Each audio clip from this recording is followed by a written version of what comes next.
What's up, guys? ArtistVersion1 here, and welcome back to another edition of the Three-Way Dance Wrestling Podcast. And, of course, you can't have the three-way dance unless there's three of us. So joining me, as always, is Shelby, a.k.a. Shubs. Hey, yo. Lick my crack, Shelby. Yeah, okay. Fear is not a factor for you. Fear is not a factor for you.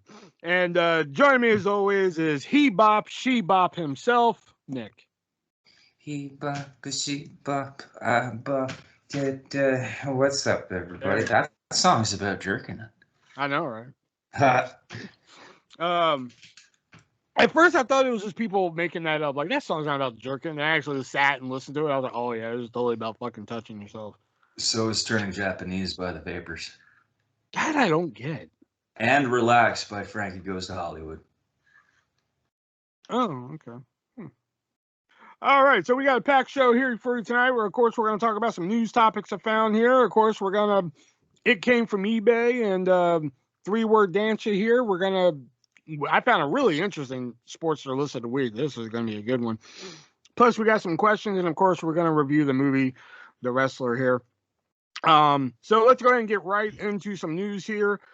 First one here, some AEW news. AEW Rampage has like a rotating door of commentators, but one commentator is now out, and that being Mark Henry. Mark Henry is out, and of all people, Ricky Starks is in. Do we know why Mark Henry's out? Not yet. I mean, other than he's shitty. Yeah. Because I heard about Starks, but... Yeah, Mark Henry is out, and Ricky Starks will be taking his place. I can only assume, because so that would mean it's going to be now Taz, Excalibur, Jericho, Starks. Yeah. Guaranteed they're going to do more with Punk then. That's how they're going to build up to Punk versus Starks. It's only going to be temporary for Ricky Starks. But apparently Mark Henry is out. He's only going to be like the backstage guy now. Is he going to do the picture-in-picture still? I assume. I don't know. I just thought Starks was just a weird choice. I just came out of nowhere. It is a weird choice, but then so is almost everything AEW does on TV. So, well, speaking of odd things in AEW, that leads us into our next bit of news.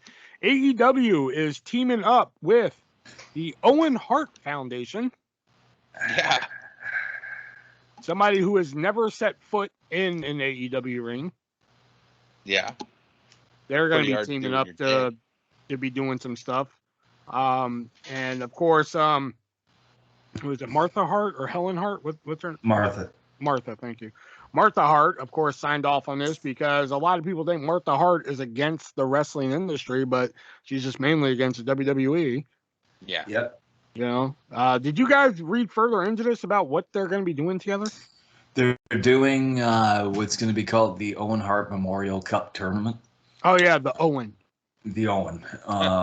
And, like, I think there's something to do with a certain amount of ticket sales are going to go towards the foundation. The foundation.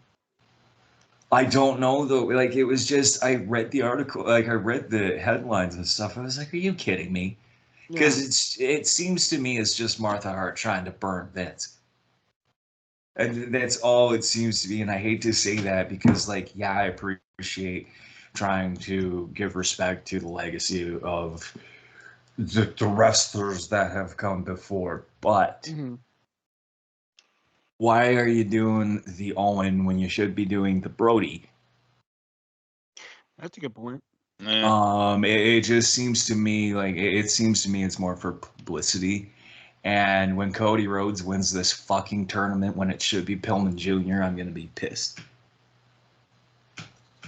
That's probably who will win it too. That or Cody will make it to the finals at least.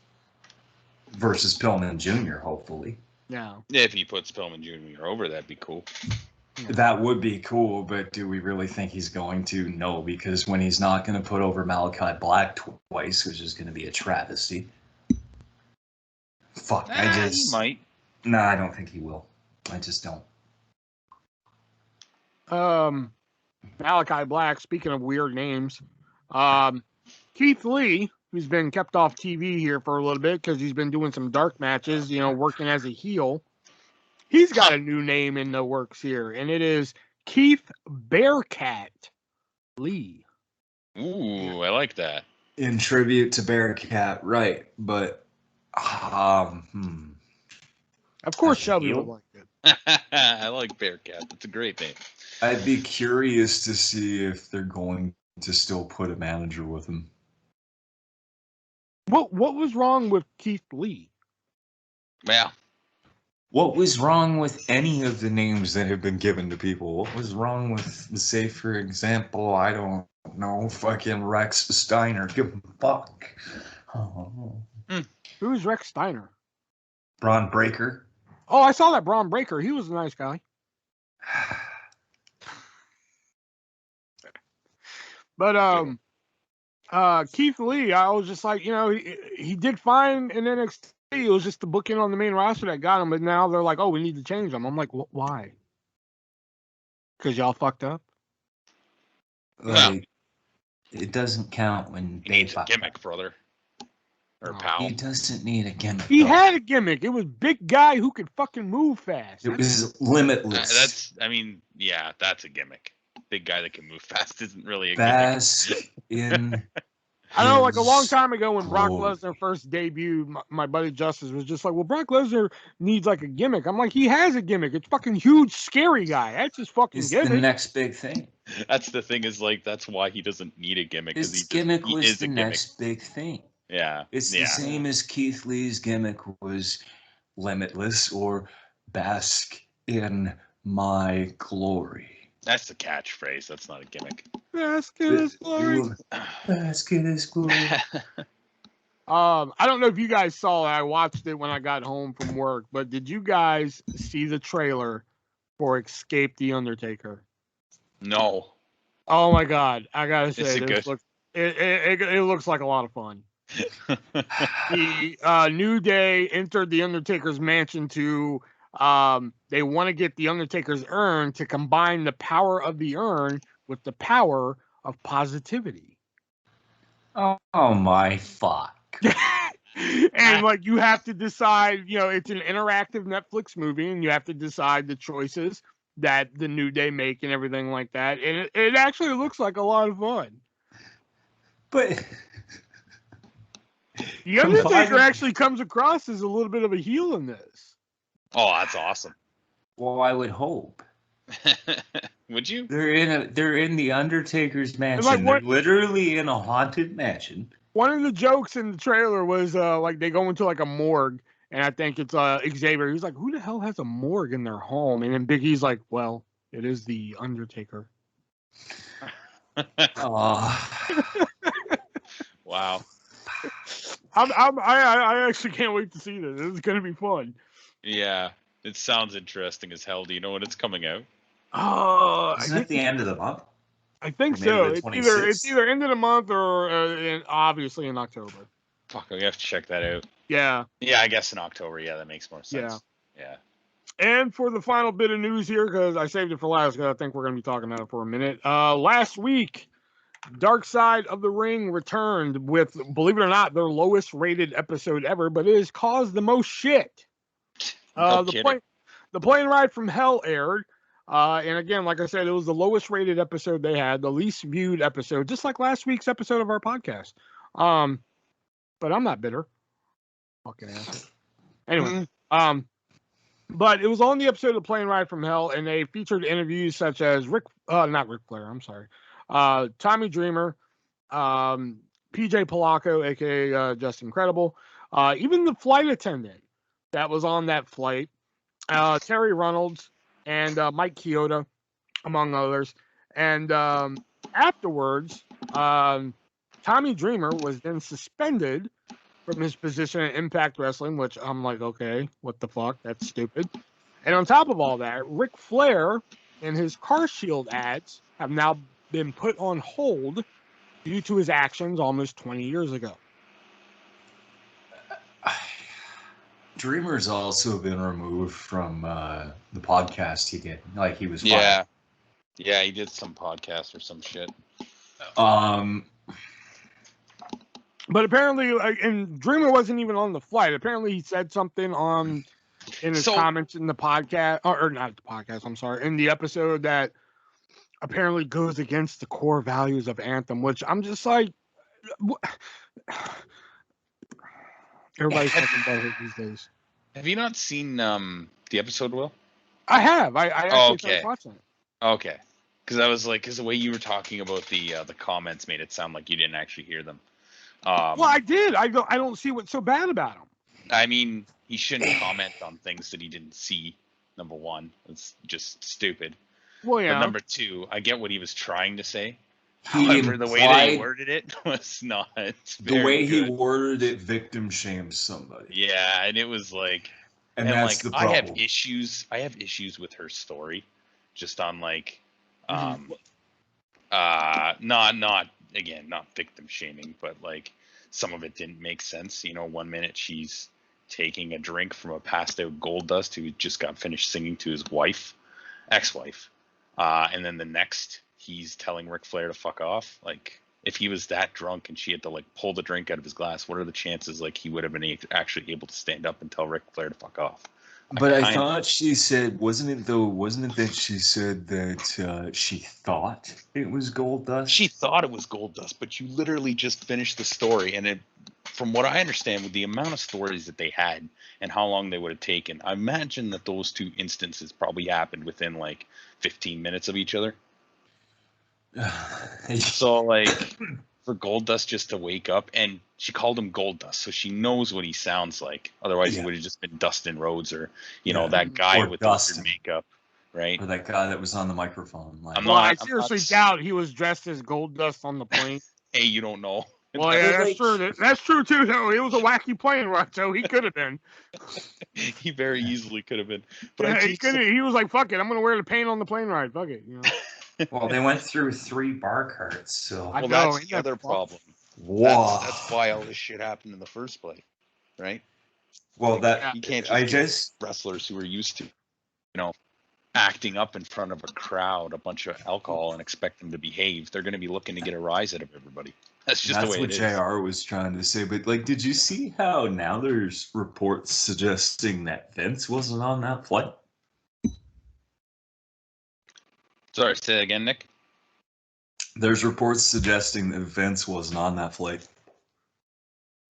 Yeah, see, that makes more sense to me, because I feel like Vince would have like hopped in at some point, especially like after the first couple instances. I don't think he would have been waiting around. I don't think he would have sent JR just to deal with it. He would have sent JR to deal with the first one, but then after that, maybe the first couple, like, hey, get this shit under control. Then maybe by like, job. And, maybe by like, Ric Flair twirling his dick around in the fucking flight attendants, like please stop. Then Flair, Vince would be like, what the fuck, man? I feel like the time that like Mr. Perfect and Brock Lesnar started wrestling, that's when fucking Vince would have jumped up and been like, you motherfuckers aren't going to kill me here. Well, I mean, plus you got to think though. I mean, it makes sense that Vince wouldn't be on the flight because he even at that time he had his own jet. Yeah. So and Michael Hayes was on that flight too. So everybody swears that he was, and Terry would have been sitting up with him too, and she swears that he was, and I'm pretty sure JR said he swore that Vince was on that flight too. I find it so hard to believe that he could just sit there while, all of this is going on. Like you said, the first couple. Unless he was blasted too. Unless he was blasted too, but that doesn't seem like, well. Yeah, maybe the first few instances, like the shaving cream and Michael has his ponytail. Michael has his ponytail, and maybe even Goldust singing, while albeit awkward. It could be the boys being the boys. Yeah. But after that, like the emergency door, even though they said it was virtually impossible that it could have busted open. Wow. But, hey, yeah, I mean, at that speed, but you still depressurize the cabin, which isn't good. Exactly. You never know. Plus, I mean, Ric Flair, like, hey, let's get naked and twirl my dick around just for fun. And the fact that, the thing that bothers me about that, I understand the wrestling business is a weird business and everything, and like there's a brotherhood and all that shit. But the part of the story that really bothers me is that like everybody wanted to see that. Oh, the helicopter, you mean? Yeah. Yeah. They're like, oh yeah, Ric Flair does his thing where he twirls his dick. Everybody wanted to see it, like we wanted to see that. I'm just like, why? That is a very good question, actually. Like why would y'all want to see that? Except for Michael Hayes, because he was trying to sleep. And he's not even like young Ric Flair, where he's like in his 30s. Yeah. He's like old, decrepit fucking Ric Flair. Did you see how Flair tried to excuse his behavior, such as the helicopter, as being young and stupid? No. Yeah.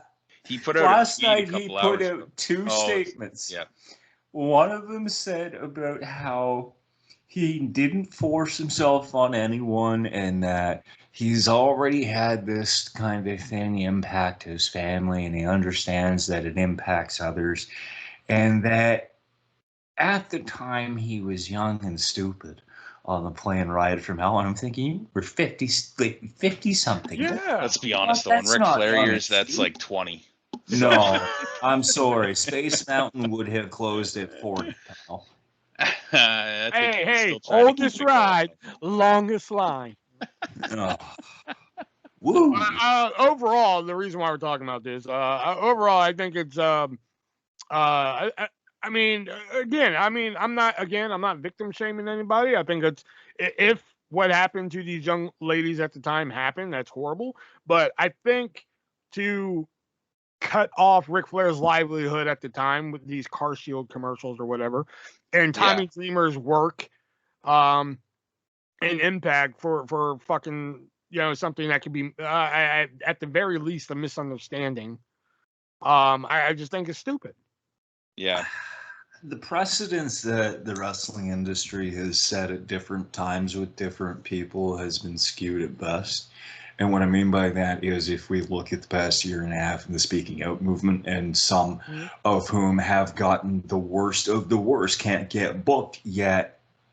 Some, it's just completely forgotten about. That's not just isolated to the wrestling industry, though. That's well, everything. but I mean, whether it's everything or not, though, this is a telltale case of that. Like, I mean, it's creating and generating a lot of buzz for Impact. So how far does this go, though? Do people start canceling each other because they have different opinions? Well, that's what people have been doing for the past 3, 4, well, let's see, 5 years. 2021 to 2016, so 5 years, Yeah. So, I mean, that's the state of things right now, sadly. Yeah. They're like, hey, that movie in the 80s said fag, and I'm offended. I'm like, because that movie was made for people in the 80s, and it was okay to call people fag then. Yeah. Yep. Yeah, we can't just get rid of history. But, I mean, that's a whole other topic, and we probably shouldn't go too much more on it. We got to stay tuned for our other podcast, the cancellation podcast. The Triple Threat. The Triple Threat podcast. But yeah, that's my thoughts on the Dark Side of the Ring backlash that's happened there. I think it's stupid that Flair is losing his Car Shield deal, or at least they're pausing the ad at the moment, and Tommy Dreamer's being suspended. Well, and he just left WWE. Like, he could have had a lot of bookings. I'm sure Tony Khan was talking to him. Yeah. He was talking to him because Flair's been backstage at AEW events. Well. Yeah, well. Yeah. All right. So that no woo, no more. Oh yeah, and that's another thing. They've taken the woo out of that intro in the WWE opening. Oh, they did take that out. Oh, yeah. Shit. No shit, eh? You know what's funny? I didn't even think of that as Ric Flair in that. Just because I've been hearing it for so long. There's Sting. There's like. Yeah, well, yeah, there's that too. I mean, when somebody does it in the ring, I think of Ric Flair, but from that opening package, I always just thought of that as like their opening. I didn't think of it as Ric Flair. All right. Oh, sorry. Go ahead. No, it's just WWE logic. We fix what's broken or what's not broken. We just act like they don't exist for a while, like Hogan, and then we welcome them back. That's true. Flair will be back in 5 years. Yeah. So, all right. Brian. So let's head into our games that we like to play here. It came from eBay. But before we get into it came from eBay, we got to give a shout out to one of our sponsors. One of our sponsors being HardToFindTV.com and their sister site FanMadeDVD.com. And both of those sites offer thousands of titles that you can choose from, of hard-to-find television show titles that they can slap on DVD and or Blu-ray for you, even slap some subtitles on there for you at a very low price there. So head on over. If you head on over to hardtofindtv.com, though, they only accept Amazon Pay, which is awesome if you want to use Amazon Pay.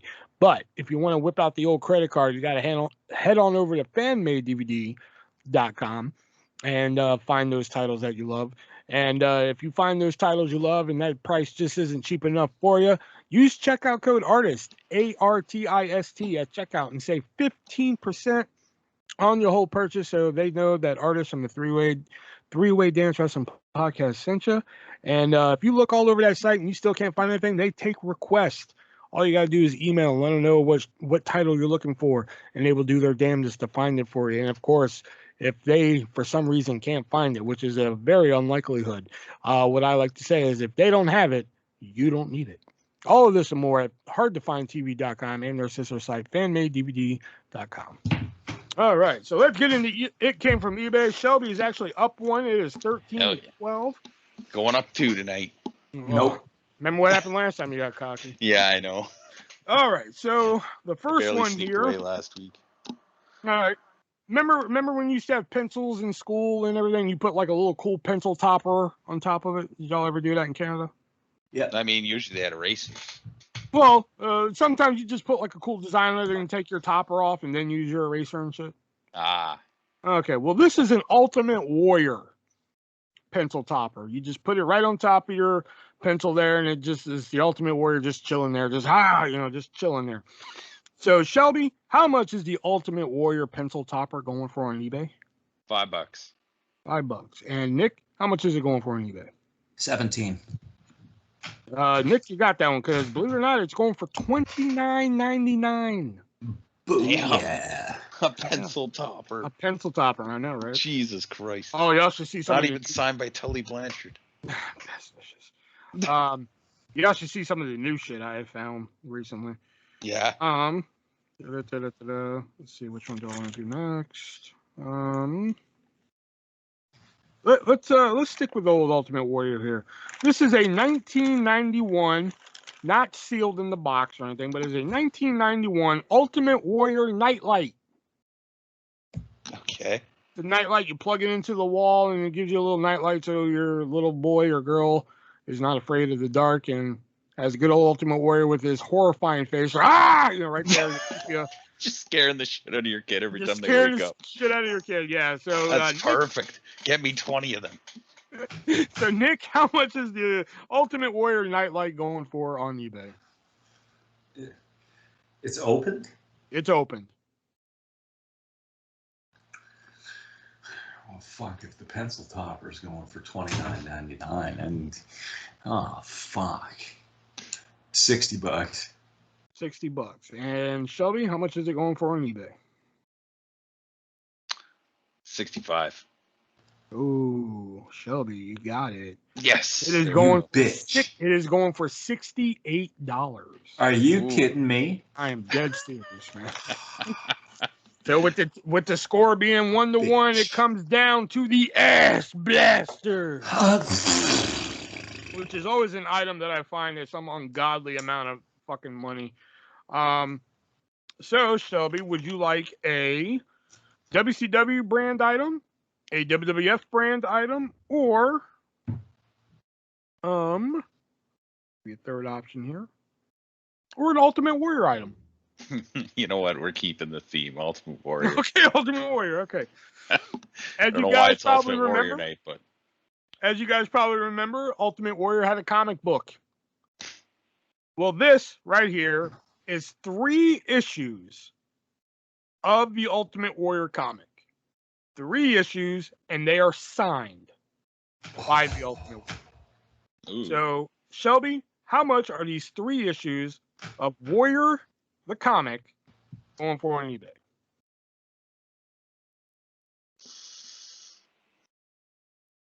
Feel like we've been overshooting a lot lately. Oh. Well, if I lose this one, I'm not behind. I'm gonna go $5 grand. $5 grand. And Nick, how much are the 3 Warrior comics signed by Warrior, going for on eBay. 9,500. Okay, 9,500. And Shelby, you now go up 2 points. Hell yeah. Because they are going for $4,200. Ooh. $1,200. It's relatively cheap, actually. Yeah, I know. Well, I mean, just being an autograph collector, just a if it's certified, just a 8x10 of Warrior certified goes for it could go for 500. Really? Yeah. All right, so now it's time to play our other game that we like to play here, and that is the 3-word dance, where I give 3 words, and Nick and Shelby here have to figure out who I'm talking about here. Let me get my spreadsheet here for this. Shelby doesn't have any tonight, but Nick has 1, so I only have 1 shot to get some points. Oh, you have 2. Okay. Yeah. So the first one I want to do here, where is it at? It was one I picked out here. There we go. All right, so your first word for the 3-word dance is punk. P-U-N-K. Hey, and it kind of goes with the theme. Warrior. And jumpsuit.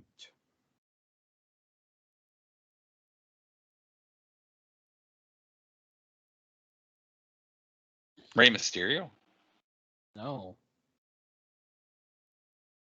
Punk, warrior, and jumpsuit. I can tell you right now, the word punk's going to throw you off. You have to really know the history of this guy to understand punk.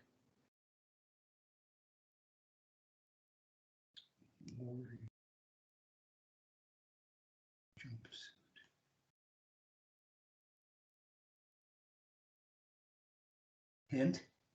Hint would be SummerSlam.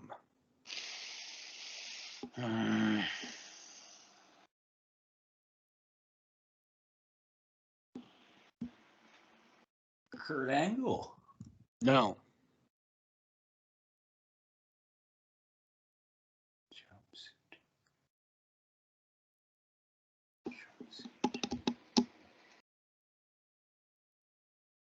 Punk, warrior, jumpsuit. SummerSlam is so vague. If you really think about it, it's not. Eugene. No. British Bulldog. No. X-Pac. No.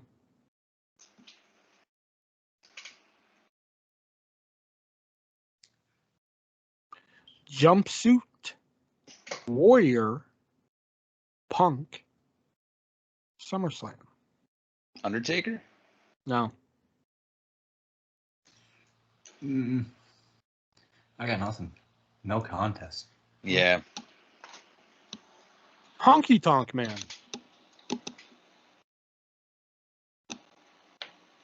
Okay, yeah, Punk. What? Okay, Warrior, he lost to Warrior in that famous squash match. Jumpsuit, he wore the jumpsuit. SummerSlam, it was at SummerSlam. When Honky Tonk Man first started, he went by Punk Rock Wayne Ferris. Oh. Yeah, no. That's why I was like, you really got to know the history if you want to get that one. I knew Punk would throw you guys off. Yeah. Let's see here. Let's see, what else do I have? Let me go to one of the new ones I wrote down while I was waiting for you guys.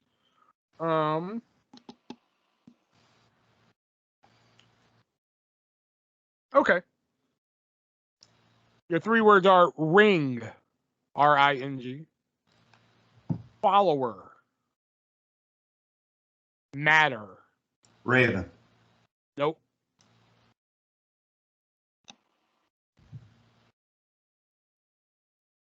Ring, follower, matter, M-A-T-T-E-R. Oh. Matt Hardy? No. Shannon Moore? No.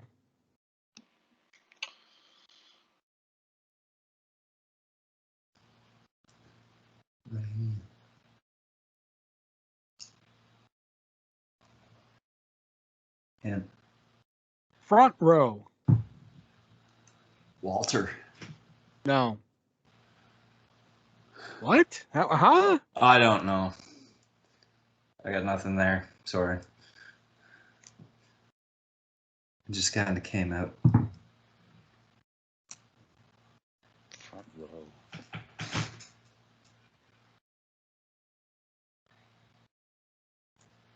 Ricochet. No. Oh, you're way off. Santino Marella. Oh, even further. EC3. God, you're like in another country of that ballpark. Well, see, I'm thinking front row of NXT, but Y'all were. I'll say this. Y'all were like in the stands of the ballpark with Raven. Stevie Y'all Richards. Y'all were almost finding the seats. No, not Stevie Richards. Sandman. Nope, not Sandman.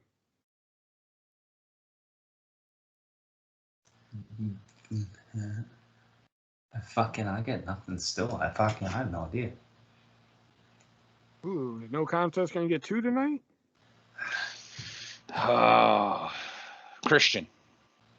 No. Edge.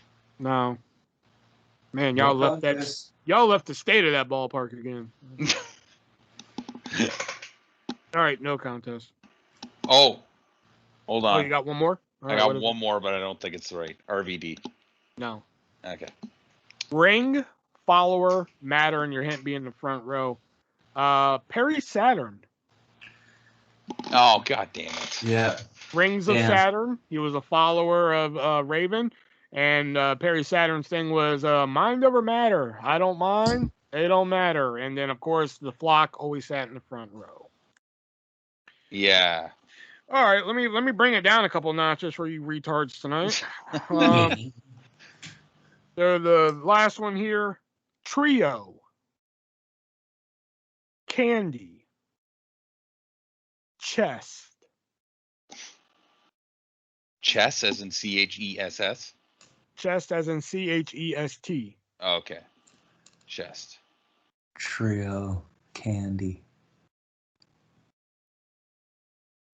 Chest. Trio. Candy. Chest. Trio.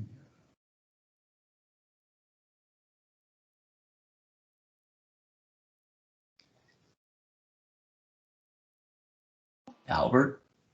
No, Test. no, Trish. no. Damn. All right.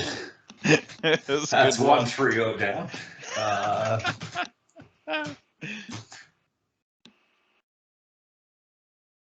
Hint. Yeah.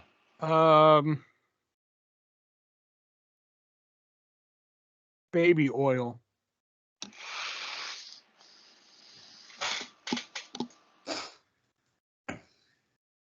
Baby oil. Gold dust. No, what? No. What? Fuck. Trio. Baby oil. That's 2 words. I never said the hint had to be one word. That's true, I guess. Although last week used 100 was that might have been a hint too, actually. Yeah, I think that was a hint. Yeah, it was a hint. Yeah. Trio, Candy, Chest, Baby Oil. Meat. Buff Bagwell. No, not meat. Trio, chest, baby oil. I'll give you the original word I had instead of trio because I thought it was just really giving it away. Instead of trio, Mia. Mia? MIA.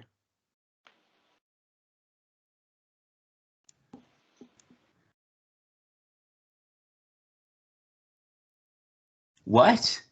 Oh my God, really? It's a WCW guy, isn't it? No. Oh, okay.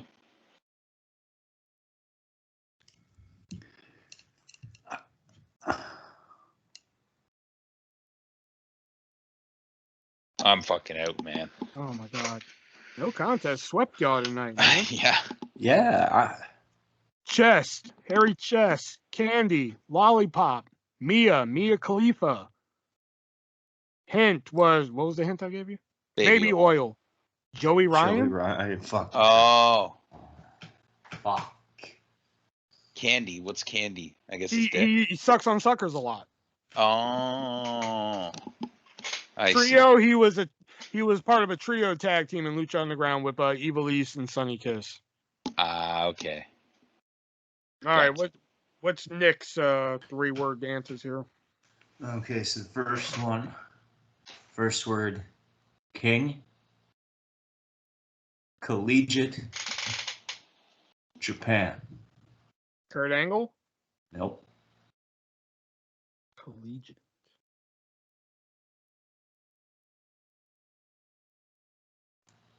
Brock Lesnar? Yep. And then the next one I have, so your first word, cross, gathering, kilt. Raven. Piper? Shelby got it. Raven? Yeah. Cross, well, yeah. Gathering, because he had the Gathering in TNA, which featured Julio De Niro and CM Punk. And oh yeah, he did wear the kilt. Kilt, yeah. Yeah. Honestly, after Cross and Gathering, I had it. I didn't. I had no idea. So everybody got one tonight except for old Nick there. So that brings the score to me 8. Nick has 14. Shelby has 12, and no contest is leading the way there with 19. Yeah, second place. Yeah. Still holding second place. All right. Shut up, Shelby. All right. So review the movie. Hold on. Let me get to my first page here, and let me bring this up real quick. We are going to review the movie The Wrestler, which was directed by Jim Westman from 1974, starring Ed Asner. This was the first wrestling movie out there. Promoter Frank Bass, played by Ed Asner here. So let's go ahead and get into this here. I beg your pardon. What? I'm sorry. Which movie is this? The Wrestler with Ed Asner, the 1974. That was produced by Vern Gagne. We're not doing the one by Darren Aronofsky? No, y'all thought that's the one we're doing? Holy hell. Yeah, he's not the only one, unless you're joking. That's awkward. I'm pretty sure you're joking. I got y'all good. I was like, there's no way. I never even heard of that movie. Oh, that was good. Okay, no, we're talking about the Mickey Rourke one, directed by Darren Aronofsky, starring Mickey Rourke, Marissa Tomei, and a few others here. So let's go ahead and get right into it here. So movie starts out with pictures of Randy the Ram Robinson's main event run in the 80s, accompanied with audio played to Bang Your Head by Quiet Riot. Fun fact, those documented photos with Randy the Ram on them, actually Lex Luger's body. Really? Lex Luger's body, yes. Oh. We also see history of Ram versus Ayatollah. We cut to present day where Randy is upset about a payday for an indie show. And did you notice that it was co-produced by a guy named Mark Heyman? No, I did not. Yeah, I thought that was funny. No, I did not notice that. And also, the promoter is played by comedian Judah Friedlander in a rare role where he is not wearing a hat. Oh, that's who that is. Yep, Judah Friedlander. It also shows him signing some autographs, and that's it for there. Randy then comes home to find that he has been locked out of his trailer due to not paying his rent and decides to sleep in his van for the evening. The next morning, kids awaken him, and Randy decides to humor them by playing wrestler to them, which I thought was a little, I don't know, awkward. I wouldn't say awkward, but like, I don't know. It was more awkward later when he was asking the kid to come in and play wrestling games with him, half drunk. Well, I mean, like, he just, like, he's thrown out of his apartment or his trailer, and then all of a sudden, like, the kids wake him up in the morning, then all of a sudden, I mean, I guess he's just trying to play the character, I guess. Yeah, well, I mean, You know? he's probably like, I guess, I mean, it's probably just like he's their uncle type thing. You know what I mean? Yeah. He's always been in the trailer park. They know him well enough. You know what I mean? Like, Right. you know. Yeah. All right, cut to Randy at his day job, working at the grocery store, where he asks his boss for more hours. His boss being played by comedian Todd Barry. Very funny comedian. And fun fact, comedian Dave Attell. He was a very funny comedian as well. Tried out for that role. He didn't get it, though. Next, we see Randy at an indie show where he is treated as royalty. And we then see the inner workings of how a show is booked, complete with who goes over who, how spots are worked out, etc. And I'll be present, not back in the day. They didn't meet till they got to the ring back in the day. If anything was given between the wrestlers, it'd be by the promoter or referee, right? Like, anyways, maybe. But like when I first saw this movie, I found that quite interesting because like you know, because like you know, I always thought that like you know, somebody like a Vince would be like, okay, so here's Raw tonight. Go get me Charlotte and Nikki. Okay, this is what you two are doing. You're gonna do this, and this, and this. Okay, got it. Next, go get me these two tag teams. Okay, this is what you two are doing. Next, this, and this. Next, and you know that's how I assumed the show would be booked. Yeah, I mean, but then this promoter just comes in and says, "All right, this is what we're doing. It's you two guys, and these two tag teams. Intermission. These two guys. Got it? All right, good. Figure it out." And then he fucking bombs off. See, that's the thing, though. Like, that's not necessarily how it works everywhere. You know what I mean? Like, Vince isn't involved in everything, but he knows a little bit about everything, obviously, right? So if there's, like, specific spots, and even Jim Cornette said, especially on promos, he'd be like, you're going to talk about this, you're going to talk about this, you're going to emphasize this, do the rest yourself. He would give them, like, points, basically, right? You don't just book the whole thing for them. But, yeah, I mean... Well, yeah. I just found it weird because I just assumed like somebody in WWE, maybe not Vince himself, but I just assumed that like, okay, so the opening match is going to be Charlotte and Nikki Cross. So go get those two and we're going to go over this. Okay, we got that? All right, good. Now go get the next match that we're going to have. All right, and we're going to go over that. You know, that's how I assume. But then this guy just comes in. He's like, these are the matches. These are who's going over. Figure out what you're going to do. See you later. Yeah. You know, I found that interesting. Next we see Tommy Rotten and coming to Ram's locker room there. They go over their match, and we see how blading is done and how a blade is made. Did the promoter not say that their match is for the strap? They did. And he never walks out with a strap. But, hey, they never said who was champion either. Not sure, I suppose. But if their match is for the strap and he won, he's got to have it no matter what. Yeah, that's true too. Yeah. We also see how the blade is made and hidden. Randy hypes himself up with the elbow smashes there. Randy and Tommy have what looks to be a short match, and Ram, being the veteran, goes over with his Ram Jam headbutt. After the match, the promoter suggests a rematch between Ram and Ayatollah, and the young guys then applaud the veteran. I had something here. What was it? Oh yeah, if I went to an indie show, like, okay, let's live in this world where Randy the Ram's a real dude. If I went to this indie show to go see Randy the Ram and that match was that short, I'd be pissed. Yep, I would too. You got to consider his age, though. He can't go like that anymore. And even back in the day, a lot of them weren't that long. I mean, this was probably shortened down a little bit for just like time-wise. You know what I mean? Like probably would have went longer if it were an actual match. But yeah, still, I'd be kind of. All right.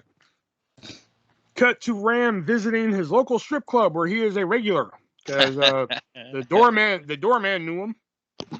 Yeah, he is a regular, that's for sure. Yeah. You can tell. Yeah. Randy then notices Cassidy, the stripper, being played by Marissa Tomei. Being bothered. Well, in this movie, that is. Hey, it still is now. Notice Cassidy being bothered by guys in the VIP room and runs them off. Randy then talks wrestling while getting a lap dance, which I just story of my life. I mean, everybody just have like hot piece of ass talking to them, and they're like, "So wrestling, right?" Once. Yeah, you should have experience in this fucking category here, Shelby. Mm. Hey, Yeah, I talk a lot about wrestling. Do what? I talk a lot about wrestling. Did you talk wrestling to Cinnamon? I don't know who that is. Don't play me. I'm playing you. I He's don't know pleading who the fifth. I don't know why he acts like that didn't happen. I don't know why. Like he didn't tell us about it. I had like fucking shit planned. I thought he was going to talk about this, considering this kind of happened, but okay, I guess not.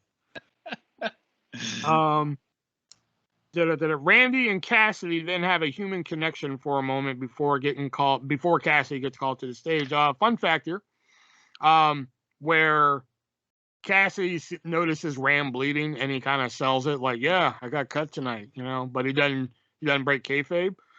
There's a true story. There's a true story underneath that. I don't know if it's just coincidence for the movie or if it's based on this story, but when Hulk Hogan first met Linda McMahon, Linda Hogan, sorry. Like the first time she came to one of his matches, he was hit in the head with a steel chair. Mm. So that night when they went out, Linda was like, "So how's your head? Does it hurt?" And he kept selling it like, "Yeah, my head hurts really bad." And he refused to break kayfabe and shit for it. Pretty cool. Yeah. I mean, back in the day, it was a lot more important than it is now. Obviously, yeah. Guys would like die for. I mean, there was do you ever hear about the plane crash with Flair and all the other guys? Yeah. And the one baby face that was with them like went back to work like a couple days later just because he didn't want to break kayfabe. Oh no, that I never. Yeah, I think it was. I can't remember if he was Mr. Wrestling or if it was somebody else. But yeah, one of them like he was on the plane with them, but he was the only baby face. And then all these heels got in a plane crash, and he didn't want people to know, right, that he was hanging out with the heels. So when he was at the hospital, he checked himself in under a fake name, and then just left at like fucking 3 o'clock in the morning a couple days later, and then wrestled. And then because he wrestled before he was ready, he had to retire early because of injuries, basically. Oh wow, I never knew. Yeah, I can't remember the guy's name. We did, well, I have some more on Cassidy later because they could have made a movie about Cassidy by herself. But why do you laugh at that? No reason. Why do you laugh at that? Oh, Cassidy the stripper. Yeah, because I mean, she has like her own little underlining struggle there, but I'll get more. Well, yeah. She plays a pretty good stripper, to be fair. Cut to Randy buying all sorts of drugs from a fellow pro wrestler, which, fun fact, you guys may know this one, that guy actually got in trouble for doing that exact same thing in real life. Yeah, really? I thought so. Yeah, the big muscular guy. That's fucking irony. What he was doing with Ram in that scene, he actually got in trouble for in real life. He got sent to jail for it. Oh. Yeah. Oh, sorry. I thought, okay. I misunderstood. Wow. Yeah. Randy takes steroids to keep himself going. We also see Randy's dye and tanning process as we also see. Oh, we also cut to the same wrestler who we bought drugs from, and they start shopping at a dollar store for hardcore-like items for an upcoming death match, and they also have fun with the cashier. This is like one of my favorite things in the movie. Yeah. I like them like fucking around with all this shit in the Dollar Tree. Yeah. And they mess around with the guy. Break the frying pan. Yeah, and then like they're like, how's this look? And they do the fucking thing, and they bring the cashier like, come here. Yeah, they smash him. Yeah. He no sells it and shit. Yeah, just. It's not usually up to the wrestlers to go buy their own gimmicks, though. I don't know. Well, I mean, it's at a Dollar Tree. It's not like it's costing. It is. It's at a Dollar Tree, and it's like an indie show, so I guess yeah. It's not like WWE where they have like a huge warehouse. Wow. Okay. Just call and be like, hey, I need a kendo stick. And but usually that'd be like the promoter's job, not the wrestler's job. Well, Well, look at Judah Freelander. Does that guy look like he has money to go out and buy props? Fair enough. Yeah. He's working at a fucking high school gyms. Yeah, exactly. Cut to the next indie show where Randy and Necro Butcher, in a rare acting role, I guess, discuss what spots they will and won't be doing in their death match, because Necro Butcher apparently can't run ropes. I wrote Outlaw Mud Show a lot. Well, it's CCW, so I mean, Exactly. we then start to see the death match in reverse order of events, as Randy returning backstage as he seems to be just gassed out, and the removal of their staples, but we eventually see Randy is having a heart attack and falls to the floor. Fun fact, the shot of Randy pulling out the barbed wire from his stomach, that was the last shot they filmed for the movie. Oh, wow. Yeah. Oh. But they kind of Tarantino'd this one. They showed us the ending first, like the end of the death match first, and then kind of went backwards. Yeah. Well, they played it from the beginning after that, though. Yeah, Yeah. Still. Like, why show us the ending first and then go back? I kind of like that style of filming, to be honest. Well, depending on what, I mean, It depends depends on the scene. I mean, you wouldn't want to watch a whole movie. Well, actually, there probably is a good movie where they do something like that. Well, there's a lot of movies. It doesn't work it doesn't work in Blair Witch 2. Well, the actual cut, the director's cut, it kind of works, but Randy awakes in the hospital, unaware as to what's happening, and he is sedated. That's why you don't go full Outlaw Mud Show. Randy is told he has had a bypass and has to have a change of lifestyle. And with his heart attack, he can no longer wrestle, which is hard because it is his livelihood. All the boys from the last show have left the money at the gate for him, which seems like something they would do for a veteran. Yep. Yeah. They didn't do anything with his fucking van, though. Couldn't you at least take it home for him or something, so he didn't have to go all the way back to the arena? Well, maybe they didn't have the keys. Well, if they went and saw him, I'm sure they could have found the keys. Nobody went and saw him. Well, they should have went and saw him. That's another question. Why did they go see him? Are they really that good at guys? That's true. That's a good point. They left all the money for him, but nobody went and saw him. Maybe that's why. The promoter's like, hey, guys, we're going to leave all the money for Randy. And they're like, son of a bitch. There's my payday tonight. Fuck him. Maybe he shouldn't be wrestling if he's going to have a heart attack. Randy leaves the hospital, grabs his meds at a pharmacy where we find out his real name is Robin Ramzinski. Who names their son Robin? Feels so bad for him. And returns home where he is able to pay his rent with the money from the boys. Randy For the first time ever. Randy then starts the process of a life after wrestling. Randy, bored, decides to play Nintendo with one of the kids from earlier. Hey, and kid, want to come in and play Nintendo with me? Hey, Adam, you want to play Nintendo? Which the game they're playing, I think, is an obvious. It's obvious to note, but it is based off the original Nintendo game of WWF WrestleMania. Yeah, that makes sense. They discuss the Call of Duty games while playing a wrestling game. The kid leaves after one game. Randy then tries working out with a jog, but his heart can't handle it. They really did a good job, I thought, on the filming on this, because you could see, it started out kind of in the fall and then moved to the late fall and then the winter, and I thought it worked really well with the whole story. Plus, I like the filming of it because it looked like it was filmed like a documentary, but it's not. Yeah. Randy returns to the strip club as he wants to tell Cassidy about his recent heart attack. Cassidy and Randy talk, and Cassidy suggests that Randy get in touch with his estranged daughter. Randy looks at a very old photo, which any of you guys know who trained Randy for this film? Was it Ernest Miller? It was Arthur of the Wild Samoans. Which, when he is looking through the box of photos for his daughter's photo, we actually see a photo of Arthur. It's very quick, but it's there. Very old photo of his daughter. To get her phone number, he calls, no answer. Randy then goes to his daughter's home to see her. Stephanie emerges from the home with no desire to see her dad and walks past him. Gee, I wonder why. Randy tries to speak to her about the heart attack, and she thinks he just wants something and is resentful. I believe, if I read this correctly, this portion of the story is based on Jake Roberts. Yes, I believe that's what I've read too. Yeah. Cut to Randy at a very, I wrote in capital letters, very sad convention. That's one of the issues I had with this movie is, and I like this movie, to be fair. They paint former pro wrestlers as like these broken down, sad, depressing human beings. And I mean, that happens to some of them, but that's not like a very good generalization. I mean, look at guys like Lawler. He's been wrestling for, 40, 50 years now, however long.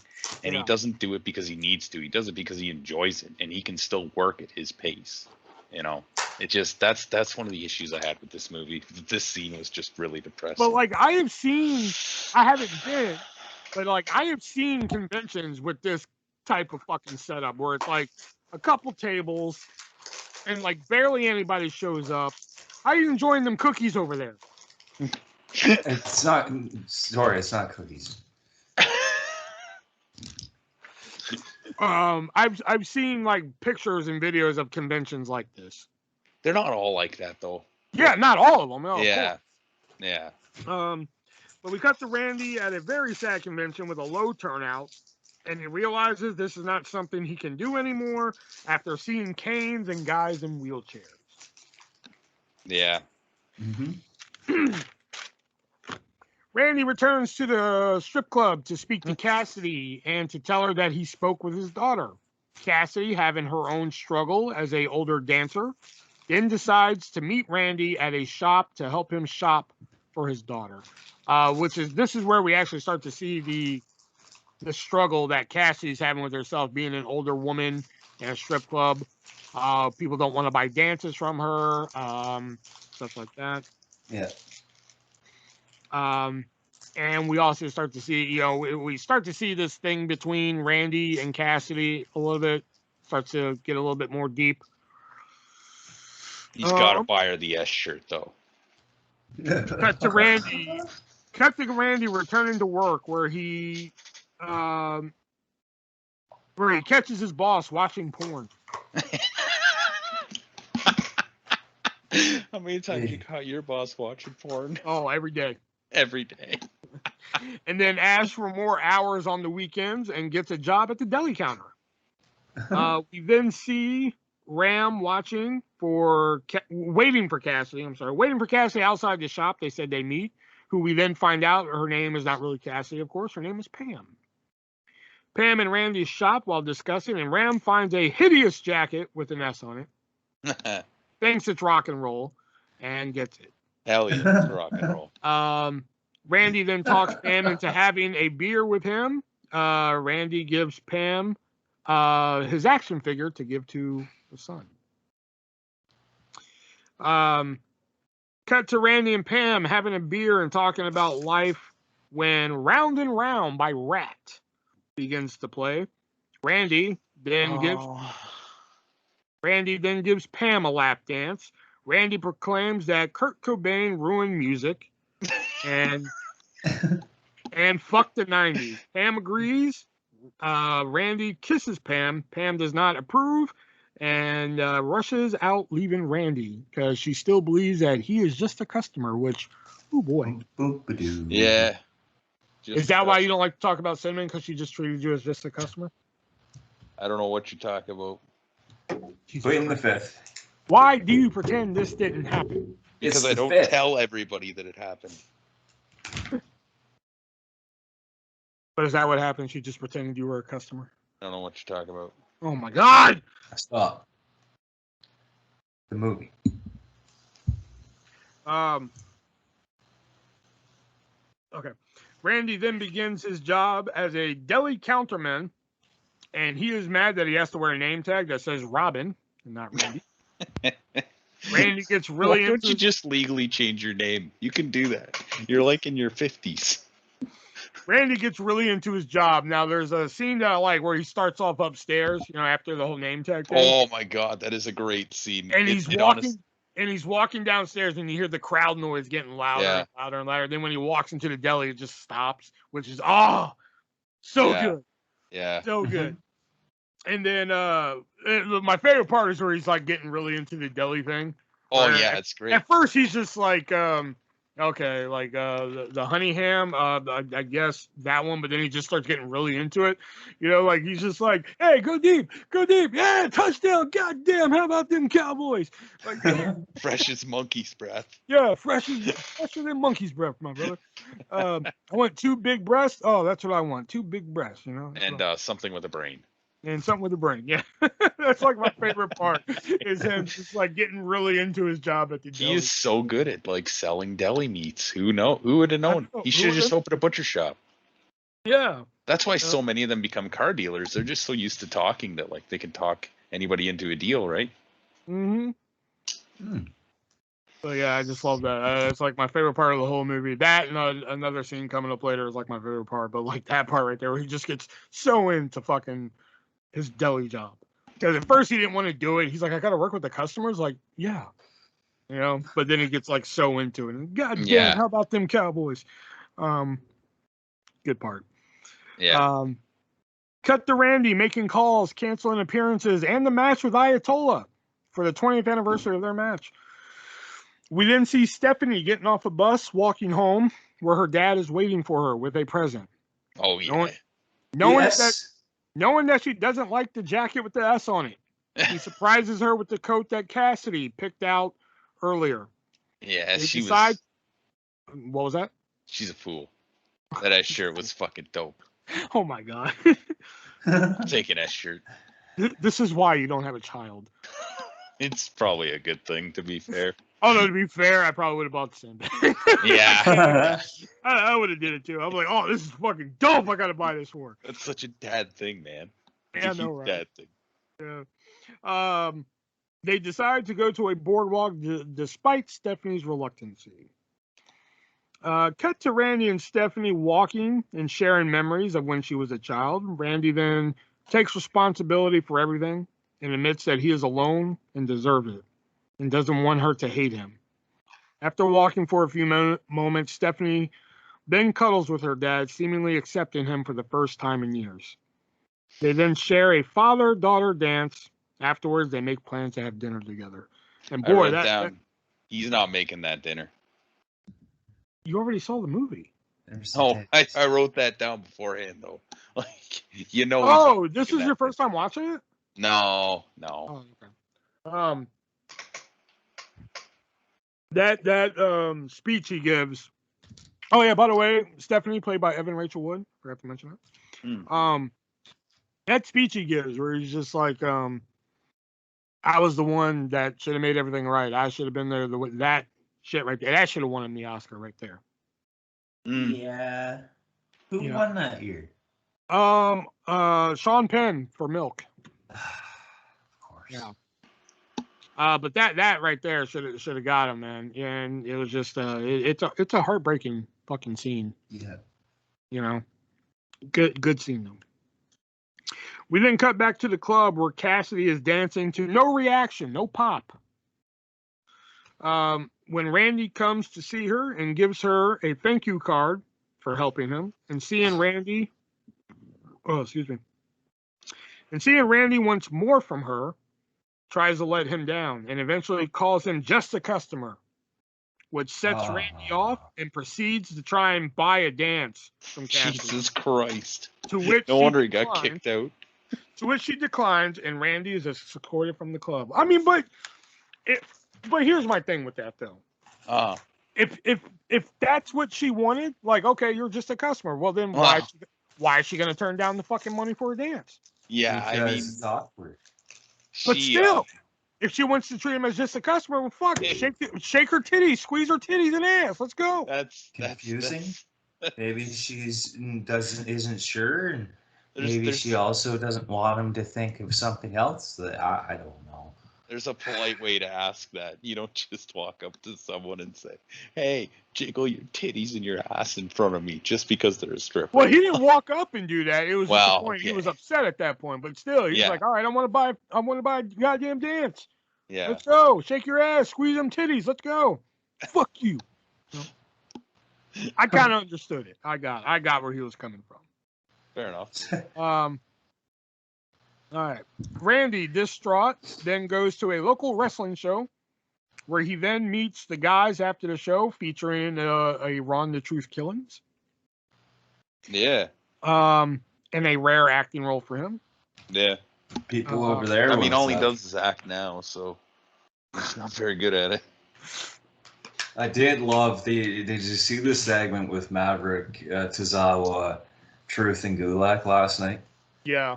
I did really enjoy that. That was funny shit. Anyway. Randy ends up at a bar talking to women and ends up fucking a girl in the bathroom while doing coke.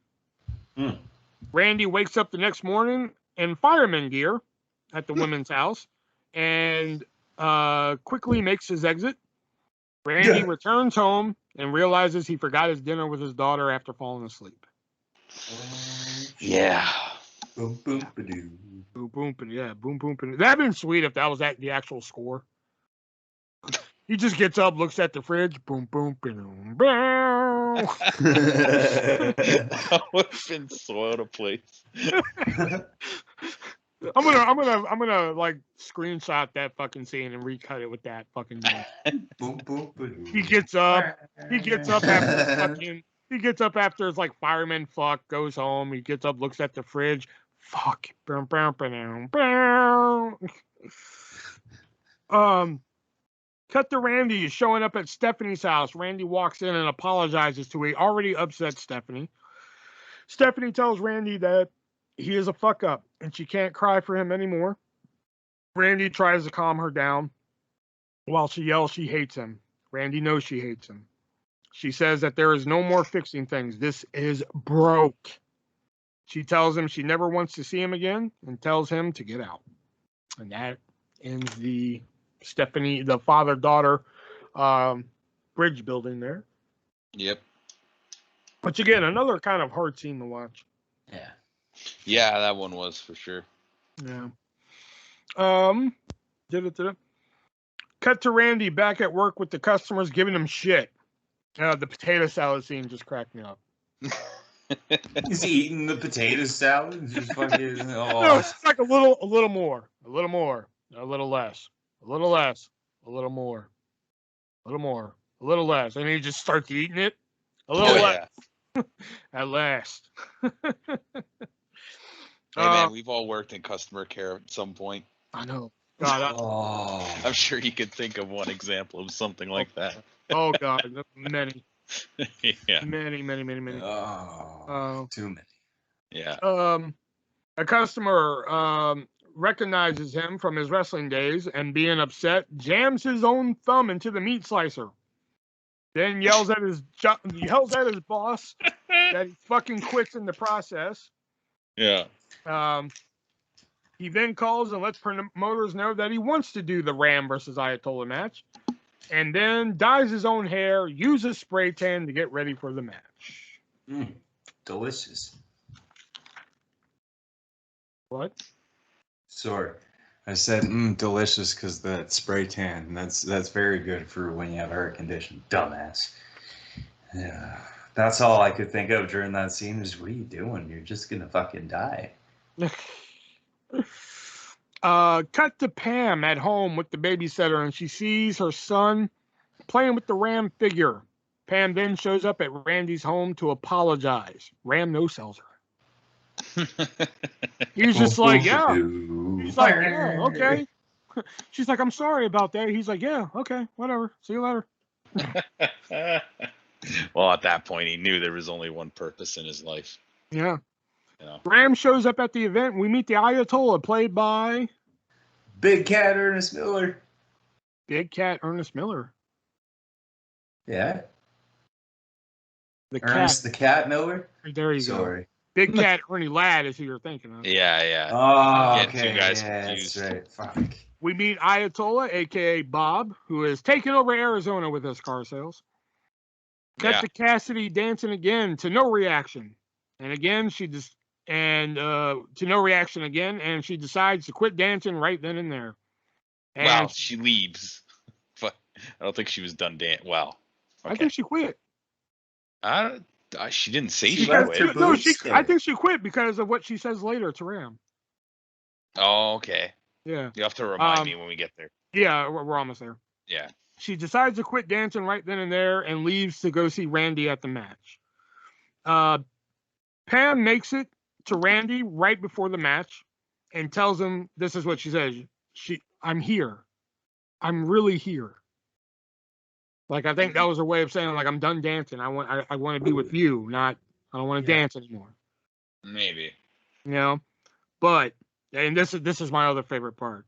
And that was after telling her that the world don't give a shit about him. The only place he belongs is out there. He goes to the ring as she pleads with him not to. That's like my other favorite part. You know, he's like, the world don't give a shit about me. You hear that? That's where I belong. And I was like, oh, goddamn. Yeah. Fun fact, Sweet Child of Mine, Axl Rose donated the song to the movie. They didn't have to pay a dime for that movie. That's surprising. Wow. That does not sound like Axl Rose. No, not at all. Yeah, he donated it to the movie because I think he was either friends with Darren Aronofsky or Mickey Rourke, one of the two. I think he might be friends with Mickey Rourke. Probably Mickey Rourke. Let's think about this. I get why they use Sweet Child of Mine, but it's a weird song choice for like a theme music for a wrestler. Yeah, Bang Your Head, like, by Bang Your Head, Riot is much better, like. Sweet Child of Mine. I mean, it made sense here, but it was just kind of strange. Mm-hmm. Plus, I mean, that guitar thing, come on, that's hype right there. Was that match filmed in the Hammerstein Ballroom? I don't know if it was in the Hammerstein Ballroom or not. I just know it was filmed at an ROH show. Yeah, because like I mean, I was looking at him like, okay, it's an ROH show. Is that Hammerstein? Wasn't it supposed to be at Madison Square Garden? That was what they were hyping. Yeah. Well, I don't know I don't know. I just know it was supposed to be the big 20th anniversary for Ayatollah and but they were hyping it as Madison Square Garden, wasn't it? No, they never said Madison Square Garden. Oh, okay. They always just said it was the 20th anniversary for the match. They said it at the beginning of the movie. Because I definitely wrote that down. Madison Square Garden, so he worked for Vince. So maybe I'm just confusing it with the fact that he had worked in Madison Square Garden. Oh, yeah. The first match. Yeah. Oh, yeah. I'm sorry. Yeah, their first match was Madison Square Garden, but not their second. Yeah. Oh, my bad. That makes sense. Okay. Before the match, Randy gives a promo, which was a pretty sweet promo, which is another good part of the movie. Yeah, that was a good promo. The only people who's going to tell me to stop doing what I do is you people out here. That and I love the I may not be as pretty as I used to be, but God damn it, I'm the Ram and I'm still here. I love that shit. Ayatollah attacks as Pam leaves. During the match, Ram's heart starts to have issues, and Bob attempts to carry Randy through the rest of the match. Randy comes back, climbs to the top rope, and sees that Pam has left. He looks at the crowd, sails through the air for the Ram Jam. The movie ends as The Wrestler by Bruce Springsteen begins to play. He's dead, Jim. He what? He's dead, Jim. Really? You think he died? Is that rhetorical or?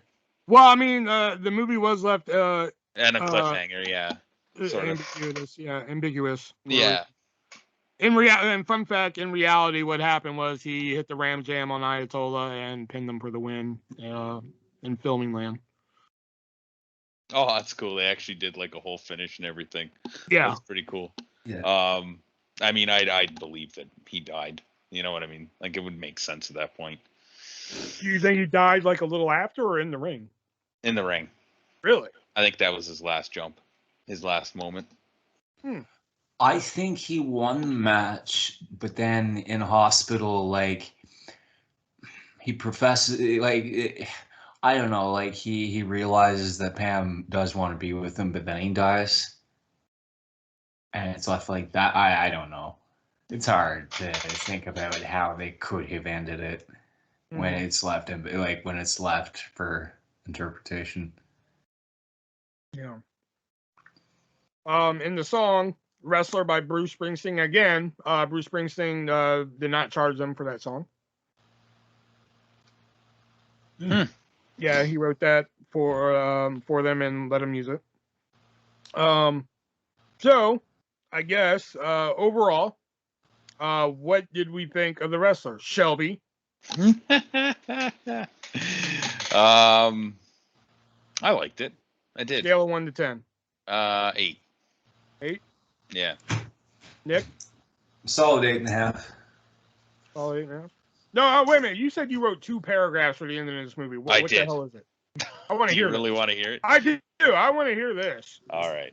So, first one is I take issue with how this movie depicts the legends of the wrestling business. Not all these guys are broken down. Nobody's shown in that. Oh my God. Sorry. Not all these guys are broken down. Nobody's shown in that fan fest scene. There are plenty of guys who made money and either left the business to pursue other career paths, may have become bankers, politicians, used car dealers, the list goes on and on. There are also many wrestlers who keep Time out. They actually show that, though, with Bob. Yeah, he was the one. Everybody else in that scene was shown as like this broken down, like loser guy who has no money. That's basically the way they pulled him off, right? Okay. There are also many who have taken up in backstage roles within wrestling. There's much to be taught in the wrestling business from the guys who came before. And if this guy was as big of a star as the movie claims he was, and being that this is in a universe that has CCW and ROH in it, then there's no doubt in my mind he would have had a job with WWE backstage, where he could have done this kind of thing, gig on like a regular basis, and then on the weekends he could have, maybe wrestled once a month or whatever if he really wanted to. On the other hand, time out. All right. If we're living in a world where the Ram is a real guy and he wants a job with WWE backstage and everything, we saw throughout the movie that he likes to do cocaine. He likes to drink a lot. Those demons, quote unquote, would have kept him out of WWE. Those demons would have been helped by WWE as well, or DDP or somebody. There's look at Jake Roberts, look at Razor Ramon, Scott Hall. DDP wasn't into them at that point, though. 2008. So, in 2008, yeah, DDP wasn't. It wasn't publicized yet. Anyway. Yeah, he didn't have accountability crib yet. That's true. Anyways, I mean, fair point. On the other hand, I do like this movie. I don't look at it so much as a broke down wrestler who made poor financial decisions to the point he had to work at a grocery store to get by. This is a man who made poor life decisions, from all the relationships he has ruined to all the things that he has done to his body over the years. He was a celebrity of sorts who fell from grace but didn't want to let go of the limelight. You can just see from the way he hotshots his relationships that he always wants some form of good attention on him. But because he tries to hold on, get out of the ear. There we go. Because he tries to do too much at once, he fell flat on his face with not only his lover, but his daughter as well. I feel I can relate to him much of this story. No, I have not been a wrestler, and no, I do not have a daughter, but there are parts of the story that I can understand. He wants to be a good man, but has difficulty figuring out how to do that properly. And when all else fails, he goes where the people appreciate him the most, the place where things make the most sense. Even though it means the end of his life, it's worth it for the one last Ram chant.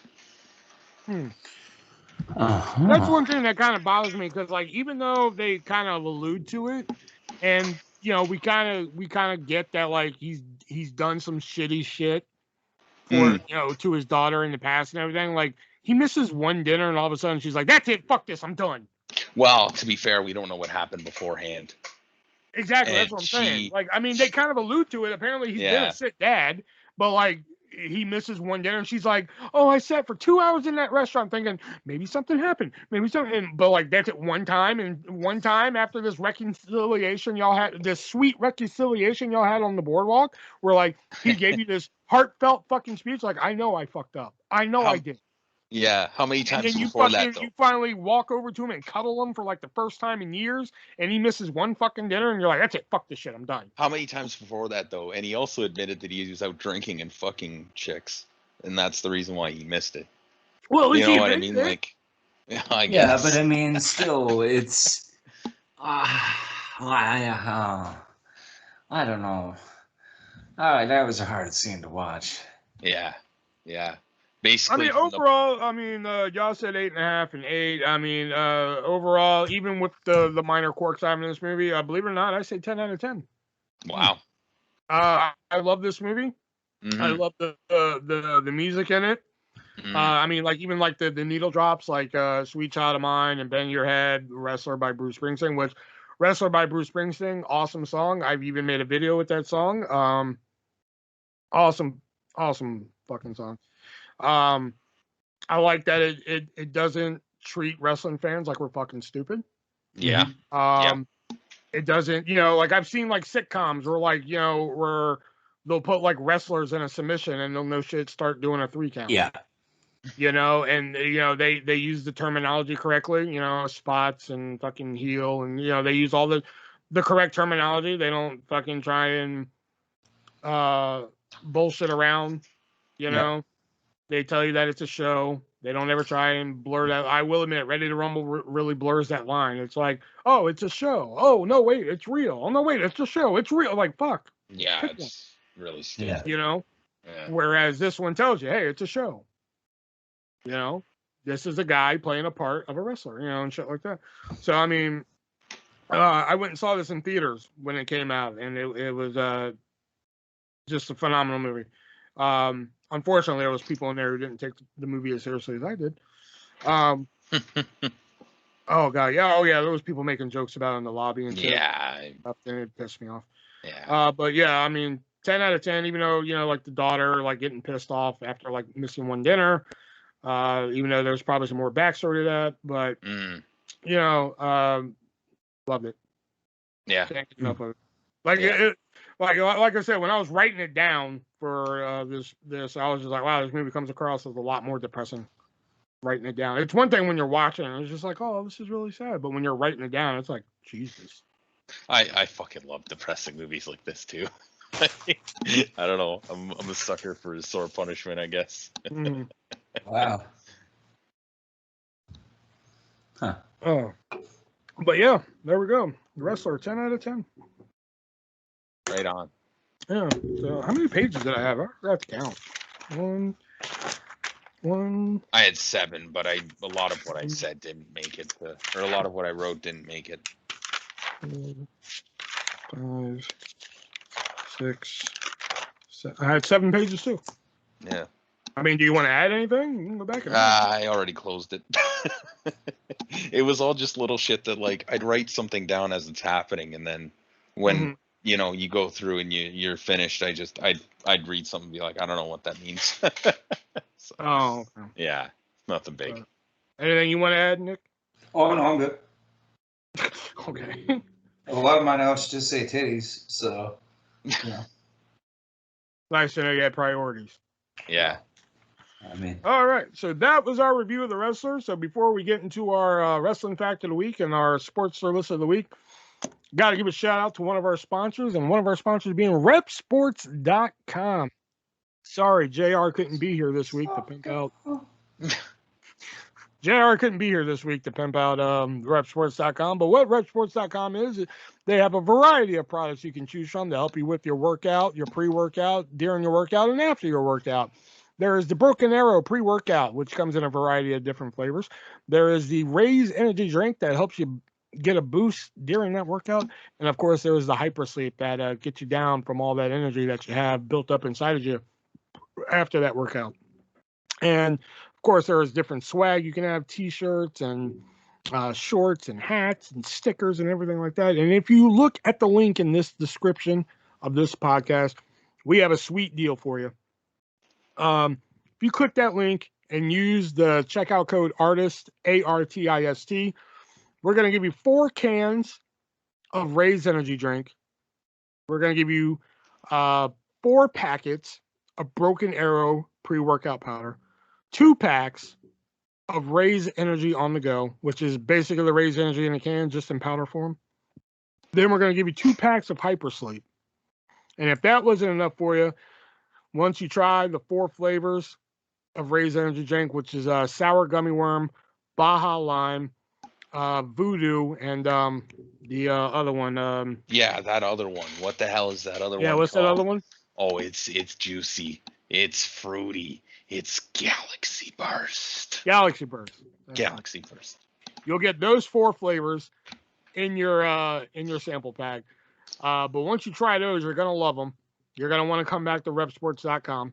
They're gonna give you a free $10 gift card with your pack as well. So then you can use the $10 gift card plus use checkout code artist, save 15% as well, and then you can start getting Raise Energy drink delivered to your house. You can't beat that deal. Plus, you can start getting your Raise Energy T-shirts, your stickers. You can start sticking them on your ass. You can do whatever you want. So all of this and more, repsports.com. Use checkout code artist, save 15%. All right. Just if you're gonna stick them on your ass, make sure you shave your butt hairs first. Yeah, there you go. True. We know from experience. Yeah. So we're gonna head into our wrestling fact of the week, which usually Nick gives us some little fact or story that we may or may not know. We go into it blind. We never know what he has to find. So Nick, hit us with your wrestling fact of the week. All right. So everyone's favorite beast incarnate, Brock Lesnar, also happens to be a Guinness World Record holder. He holds the Guinness World Record for the youngest person to win the WWE Championship, aged 25 years, 44 days old, when he first won. Is that just for WWE title lineage, or? It looks to be, yeah. Because wouldn't Randy Orton have that record now? This is just his WWE Championship lineage. It's not considering the World Heavyweight Championship and all that shit. Okay. And so when Randy Orton won, because it was the World Heavyweight Championship, it wouldn't be considered as the Guinness. Yeah. Okay, gotcha. All right. So that was a fun little fact there. All right. Now let's move into our sports list of the week, which when I saw it, I was just like, this is interesting. So it is 10 wrestlers who have a lot of accomplishments that mean nothing. Is Braun Strowman on this list? He is not. Oh, okay. This is an interesting list. I think you could have made an argument for him. Coming in at number 10, Charlotte Flair. Okay, what? Yeah. Like, they went totally left field. Why? Women's championship short reigns. There is no denying that Charlotte Flair is an exceptional professional wrestler, but she's someone that put together a lot of memorable moments. But even though she has tons of accomplishments, the vast majority mean nothing. Her WrestleMania headline match was one that she didn't belong in, as Becky Lynch and Ronda Rousey. Okay. As Becky Lynch and Ronda Rousey had done the hard work, but the fact that she is a 12-time women's champion is what really means nothing, because so many of her title reigns were short and forgettable. Okay. Coming in at number 9, R-Truth. Wow. As much as I hate to say it. 24/7. Yeah. 7-Eleven. But he also has 2 WWE Tag Team title reigns, plus 2 United States title reigns, and an NWA World Heavyweight Championship ring. 2 of them. Yeah, I know. It's unfortunate. Forgot all about that. It's unfortunate that he has so many 24/7 title reigns, the most. Plus 53 24/7 championship rings. Fuck. God damn. He used to be so good. And he still hasn't got his baby back. All right, coming in at number 8, Raven. He had a lot of hardcore. He's had the most hardcore title runs, didn't he? No, Crash Holly did. No, it's Raven. Yeah, it's Raven. Huh. Raven held the title 27 times. That's probably why he's on this list. That's what it says. Yeah. It's much like R-Truth. Ron Killings. All right, we'll get ready for this one. Number 7, Johnny Gargano. Really? That's interesting. Depends how they word it. When it comes to NXT, nobody has enjoyed more success than Johnny Gargano, having had 5 championship reigns, being the first ever NXT Triple Crown champion, as well as having 5 year-end awards to his name. However, the problem with those is that the vast majority simply meant nothing. Yep. Gargano is known as one of NXT's greatest wrestlers ever, but not one of the best champions. The reason for that is his runs with each title end up being incredibly short. His 3 North American Championship reigns in particular didn't amount to much, which stopped his achievements from truly meaning nothing. I can understand that one. I disagree. Yeah, see, I don't disagree because, like, when you look at Bronson Reed and you look at, like, even who did he drop the NXT title to? Adam Cole? Yeah. And that was even quick, too. Like, I mean, He- Leon Ruff. There's more of a story in Adam Cole. Leon Ruff. There's more of a story in Johnny Gargano chasing the title than there is him holding it. I honestly believe that.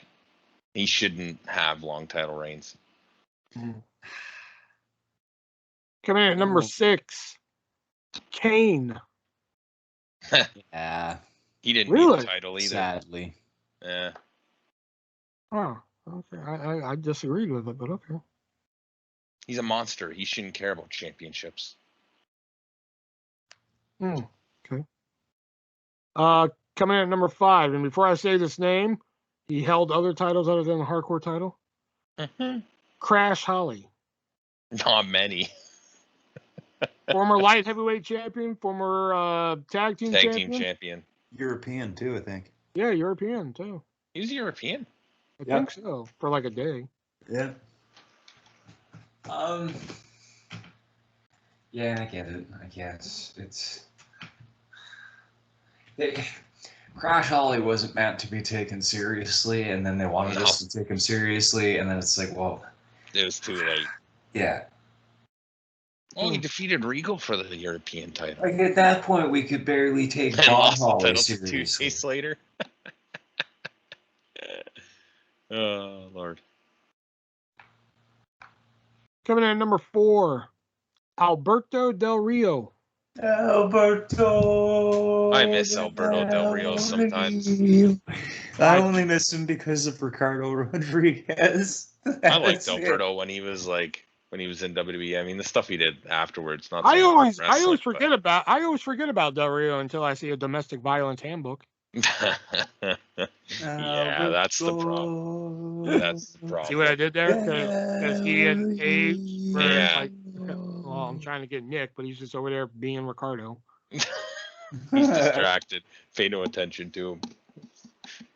He had 6 title reigns during his WWE career, but the vast majority were forgettable, especially his time with the United States Championship. Oh yeah. Wasn't that when he backed out of his contract? It was around then. Yeah. Yeah, Number 'cause- 3, Goldberg. They didn't specify WWE, or it's just saying in general. It didn't specify WWE, but all the guys are WWE. Yeah. Yeah. Goldberg should have had some storylines or matches that really popped, but when it comes to him, all the fans tend to remember his lengthy undefeated streak and the fact that all of his matches tend to be very short. There's no denying his star power, but when it comes to his accomplishments, they often don't hold up as well. Goldberg. Sorry. Yeah. There's too many were they like impersonation moments in this list. Damn it. It's too bad the list kind of is like wacky. Coming in at number 2, People. Jack Swagger. Aw. That's too bad. The Swagger Soaring Eagle, played by Chavo Guerrero. Hey, but not only was he he's a multi-time world champion. He also won the World Heavyweight title. He won the ECW title. Plus, he was the last Lucha Underground champion. Wow. It's too bad. Did either of you see him turning on Jericho and going with Dan Lambert on Dynamite? That would make sense. Because that's what I see happening. Any guesses as to who number one could be? Karrion Kross. I don't think it's Karrion Kross. Okay, it's not Braun Strowman. Nope. Bray Wyatt. Roman Reigns. John Cena. Randy Orton. Triple H. I don't know. I'm here to show the world. I'm here to show the world. Oh, Come on. Damn. Dolph Ziggler. Damn. What could have His been? many title reigns are often not spoken about, whether it's as world champion, intercontinental champion, or as tag team champion. Ziggler has accomplished a lot in WWE, but his runs all blend into one, often not being mentioned amongst the greatest. Fans know Ziggler is a fantastic worker and someone who is always doesn't mean to but that doesn't mean his accomplishments hold up. See, I've always kind of pictured him as the Intercontinental Champion in like more recent years. But that's how I've always kind of seen him because of his work rate and all that. I don't know. I think some of it I disagree with. Yeah. Like Charlotte Flair, I don't think should be on there. Yeah. Raven kind of makes sense. No offense to Raven. Raven Archer's kind of makes sense. Raven too. shouldn't be on there. Yeah, all those hardcore title runs though, they were fucking pointless. Honestly, the people with the highest hardcore and 24/7 title range should be on there. That's what the list should Oh yeah, comprise of. your mama's pointless. How about that? I didn't say anything was pointless. All right. And before we get into our questions here, we got to give a shout out to one last sponsor here, and that is the great people over at MoviesAreUSA.net, which is a great company who have been coming in clutch here lately, sending over some great products and everything. I've been making videos about them lately, but again, much like hardtofindtv.com, they have thousands of great titles to choose from. They just sent me Superstore, the complete series on Blu-ray, which is, oh God, so good. And you guys can go over there and get yourself Superstore on the complete series on Blu-ray, or you can go over there and get yourself the old Nickelodeon game show Legends of the Hidden Temple on Blu-ray, or you can get yourself My Name is Earl, or you can get yourself Spice World, or you can get whatever. You can get anything you can fucking shake a stick at. And if you go over there and use our checkout code 3-way, that is the word, not the number, use checkout code 3-way, you will save 50% on your purchase. That is more than our other two sponsors in this show combined. If you go to both of our other sponsors and get shit from them, you're going to save 30%. But if you go to moviesareUSA.net, you're going to save 50% off your purchase. So head on over there, find you a great movie, or they do have some great movies over there. Like they have the rare 1997 Fox made for TV movie Generation X. I mean, come on. That's an interesting find right there. So head on over, use the checkout code 3-way, save yourself 50%, and let them know artists from the 3-Way Dance Wrestling Podcast sent you. All right, so let's get into our questions here. Yes. The first one's being thoughts on Rex Steiner, blue chip talent or another Ted DiBiase Jr. I don't really know about Rex Steiner. I don't really know about Rex Steiner, but I really like that one guy on NXT, the Braun Breaker. I like him. It pisses me off. Oh, fuck. They're going to push him and push him and push him and force him down everybody's throat, and people are going to hate him in 2 years. It's just going to be like Roman. He's not going to have this name forever, though. Yes. What was it again? Braun Breaker? Yes. They'll at least shorten it down to Breaker or something. He'll just be Breaker when he goes to the main roster. Oh no. No, he'll be B squared. B squared. Yo, B2's back. B2's coming back. Yo. B2 2.0. Oh, gross. Come on. Did you have to use the 2.0 reference? Come on, man. It looks like Nickelodeon threw up in the studios and said, oh, time to put on some I wrestling. know. Well, that's what my fear was going to be. It's just going to look childish. That's all it is. It's Saturday Morning Slam all over again. I have a hard time taking it seriously now because it looks like it was filmed on set at like Nickelodeon Studios. Like Yeah. it just the camera angles suck. They've made LA Knight look like a complete fucking joke. Okay. Is there any underutilized original AEW talent you would like to see jump to WWE and see become a star? No, honestly, because there's that blue chipper talent in AEW. I like Adam Cole. I like him. Underutilized original AEW talent. He's not an original AEW talent. But he is underutilized. Jimmy He Havoc. just got there. I know. Hence, And they're underutilized. Jimmy They put him at Havoc. And they put him at the fucking elite. What do you expect? What do you mean, Jimmy Havoc? He's not in AEW anymore. Oh, He's still underutilized. Joey He said Janela, original. Joey Janela. Oh, Joey God. Nutella. Which, Yeah, hey, fun fact for you people out there: if you ever want Joey Janela to sign Jelly Nutella, he's going to charge you triple. Just so you know. I would too. So that's 15 as opposed to 5. No, it's 3 as opposed to 1. No, I think the night I asked that, he was charging 20. Gross. It would have cost me 60. I thought you actually got him to do it. I even said, do what?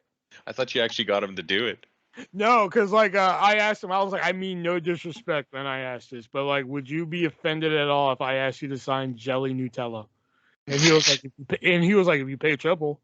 And I was just like, oh, okay. I was like, he was a good sport about it. He was real cool about it. If you could be or have been a contestant on any reality show in the last 20 years, which show are you on? Big Brother. Oh, reality. Shit, I read that as game show. Oh, God. See, You know, I would say Survivor, but I wouldn't make it fucking 6 days. Hell, maybe not even 3. Yeah, Big Brother or Fear Factor, I think. Fear Factor's just not enough money for me. Big Brother, fuck, that would end in murder. There's this show, I don't know what it's called. I don't watch a lot of reality TV, but it's a bunch of like blacksmiths and they like forge like weapons and knives. Forged in Fire. That might be it. Yeah, I don't That's really what it's know called. anything about It's on the blacksmithing. History Channel. However, I would love to be in a room with those guys just to learn off them. So I joined the show just to learn off them. Or MXC. Actually, that's a good one. That's a good one. The like rougher version of what's the Canadian, what's the North American version of that show called? That is what it's called. MXC, Maximum Extreme Elimination Challenge. Okay, well I was thinking more of the PG version then. Yeah. Or whatever that's called. I can't remember the name of it. There's so many good ones I'd pick, but like probably the one that comes to mind that like I could actually probably compete on, like that didn't involve like so much physical shit. There was this one back in 2001 called Murder in Small Town X, and it was basically a murder mystery. You had to figure out a murder and shit, and then like there was like a challenge, and then if you lost the challenge, you had to go to this site, and then if the murderer chose to kill you or not and shit, it was pretty cool. I'd choose that one. Did you ever see I think it was called Average Joe? Yep. Yeah. Oh, you know what? Strike that. I take that back. MTV Sphere. That's what I believe. Do you own any AEW merch, Shelby? I have the AEW shirt that I have not burned yet. I have a pay-per-view that I don't remember the name of, and shirt And I also have a Young Buck shirt that I got for free in one of those fucking wrestling box crates or whatever the fuck. What size is the shirt? I think it's double. It's double or triple. Oh man, if it's 2XL, I'll take that from you. Yeah. Yeah. I own the Brody Lee Memorial shirt. Exalted in Heaven. I have a Super Kick Club Young Bucks shirt. I've got Young Bucks pants too. Pajama Someone pants. who hates the Young Bucks. You have quite a few Young Buck items. There. Okay, look, I might say I hate the Young Bucks, but I don't actually hate the Young Bucks. I almost bought the action figures the other day. I love to hate them, but I don't actually hate them. It's like a Triple H thing for me. It's just like, I can appreciate them, but they play their characters well. Fucking Cucamonga kids. I would watch the shit out of that movie. Cucamonga Kid, starring Max Headroom for some reason. Yeah, no shit. I didn't notice that till you said it. Well, like I zoomed in because I noticed the other pictures were fucking photoshopped, and I was like, oh, let me see what this is. And I see Trevor Murdoch down there. I'm like, okay. And then I see Max Headroom, and it wasn't just Max Headroom, but it was like from the infamous TV hacking incident, Max Headroom. And I'm like, what the fuck? Yeah. Favorite Halloween candy? Does Fun Dip count? Yeah. Yeah, Fun Dip, man. Especially the liquor stick. Oh yeah. Eat all the powder first, and then eat the stick.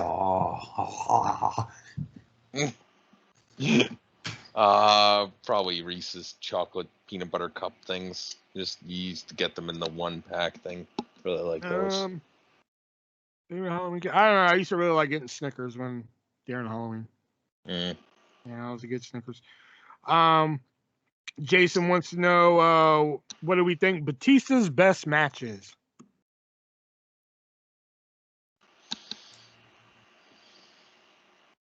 Triple H WrestleMania 21. Huh. I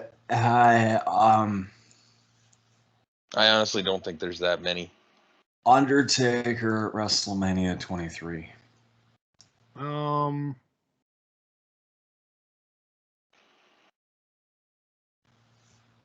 Didn't he have like a six? No, that was fucking Randy Orton. He had like a. What was the match he got duct taped to the fucking ring post and lost? What? Was that Jericho? Was it like a count out victory? No, it was like an extreme. It was a last man standing match, and the way he won, I think it was Cena, I want to say. And the way he lost is that his legs got around the ring post, and then Cena duct taped his fucking legs, so then he couldn't stand up, and he lost. Wow. Whatever that fucking match was. I like that. Diana wants to know what are our favorite wrestling match? What's our favorite wrestling match this year so far? I added the so far because the year ain't over. Yeah. Walter versus Dragunov too. Yeah, that's what I'm gonna say as well. Lucha Brothers, Young Bucks cage match. And Josh left us some questions here, and that is, how did wrestling go from what they do and how did wrestling went from what they do to college to? Okay, I'm not sure what he's asking here. Is this on the other channel? Because like I'm looking at the questions. Yeah, it's on the video, the last call video. How did wrestling went from what they do in college to what we see on TV? That happened a long fucking time ago. There's a lot of reasons. Vince Television. and Jess McMahon created the Worldwide Wrestling Federation, and then there's the National Wrestling Alliance. And meanwhile, there's the Olympic style wrestling, and the fucking Greco wrestling, and the Bearcat, and all those other I mean, it started out as shoot fighting basically, and then kind of deteriorated from there to, they're booking who the winner is going to be, and then you have television, so you want to promote your talent by having them come out and do interviews. To now it's just basically like, I don't want to call it Cirque du Soleil, but now it's basically I have puppets and dolls and yeah, pretty much. And Cirque du Soleil, because fucking Reggie. Yeah, I hope that did answer the question, though. I think it did. Yeah. What is the most important thing you could tell your younger self? Me, it would be if you ever see a naked man run past you with his dick just flopping around and everything, not trying to hide it or anything. If he ever runs past you naked, run with that guy because there's some scary shit coming the other way. You know what? That's actually a good point. What's the question again? Sorry. What is the most important thing you could tell your younger self?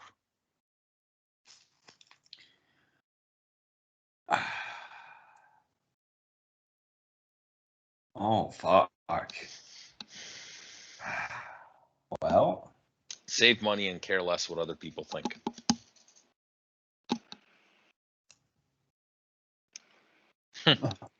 always remember to look both ways, always, before crossing the street. That's a good one for you. Keep all things in Yeah. mind at the intersection. Walk as I like little number as 3, by the possible. way. I don't know. Yeah, I told him when he came to the live show, I was like, Nick and Shelby are gonna have fun with this one. If the U.S. invaded Canada, which part would fall first? All of it. Realistically, yeah, there isn't we don't have that great a defense. We're just kind of hoping that The nobody problem decides to is- attack us. Well, and the problem is too, we just spent $600 million on an election that didn't do anything. Well, there were a couple and rallies that changed. There was a couple. yeah, but it virtually no change. So I mean, it doesn't Yeah. matter. We don't have reliable leadership. We barely have a reliable military, and when we do have a reliable military, it's filled with sexual assault allegations. So, I mean, probably the West. If we have to go by area, Western Canada would fall first simply because they would think it's not real, and then we would get to Middle Canada where it'd be like, shit, we probably should do something, but there'd be too many people in it for themselves and not in it for anybody else. And then we get to Eastern Canada. That's the islands. They've got the boats, so they would probably go last. Well, the territories, I don't know. It's winter up there. There's no reason to go up there. Let's be honest. Please don't invade Canada. Yeah, Please. just don't invade Canada. Wait. I think I know Shelby's answer to this. But Shelby, if the U.S. did invade Canada, what would you do? Get in my truck and head as far north as I can. I knew it. I knew that was going to be the answer. Driving to Alaska. You know what? The Maritimes would probably be a good place to go to because, like you said, there's going to be a lot of boats there, and it's probably not the first place they'll attack because there's not that many people out there. So you just get in a boat and fuck off. Just go down to the South Coast, down to Florida, and be like, "Yeah, I've always been American." I mean, in theory, that would work. Yeah. Yeah, you guys don't see Shelby and Shelby. Shelby could fit in fucking Louisiana, Texas, Mississippi, Alabama, those fucking states. I feel like even though I say I don't have an accent, that I do, and I think that might give me away, especially in Mississippi or Alabama or some shit. Oh yeah, you fit in looks wise, but the second you're like, oh yeah, that's a boot, they'd be like, hey, wait a minute. This you guy's just something say? wrong Wrong here. about this cousin. There's something wrong about you, buddy. You don't. How come you don't talk like us? I'm like, oh shit. I don't remember no cousin Shelby. Yeah, fair. How old were you when you had your first kiss? 31. Really? No. I was gonna say. I'm gonna say 19. Wow, really? Yeah. Holy shit. Is Yeah. it one that counts or one that doesn't count? What does that mean? Yeah, what does that mean? Well, if we're saying the first kiss, are we talking Well, not the your mother stupid kissing you on the booths? cheek. Are we talking the stupid kissing booths, or are we talking like that first girl you kissed, that first one? That first girl you kissed. 24. Oh, damn. No, 23 actually. Sorry, 23. Oh, that makes it better. Right. Still, that's surprising. Yeah. You're a late bloomer. I was 4. No. Yeah. 4? Yeah. Jesus. How do you even remember that? I have a good memory. I guess. Fuck, I can barely remember anything before I was 10. It all just kind of blurs together. An old black and white movie you love. Gotta go with old horror movies, Frankenstein, Wolfman, that kind of shit, man. Fucking old school Godzilla, baby. Oh, Yeah. Godzilla. Why didn't I think of Godzilla? I haven't seen that one. That's like one of the few Godzillas I haven't seen. 1957. Oh, fuck 1950, yeah. 54, 56, I think. Something like that. Black and white Godzilla is all like horrible, like filming and shit. It's like, yeah. Yeah. Oh, fuck yeah. I love Godzilla. I gotta go with the original 1968 Night of the Living Dead. Favorite snack? Chips.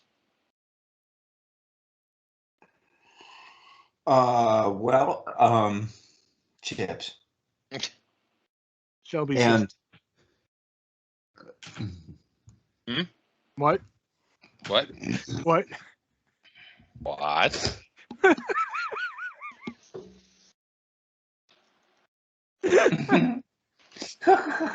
they just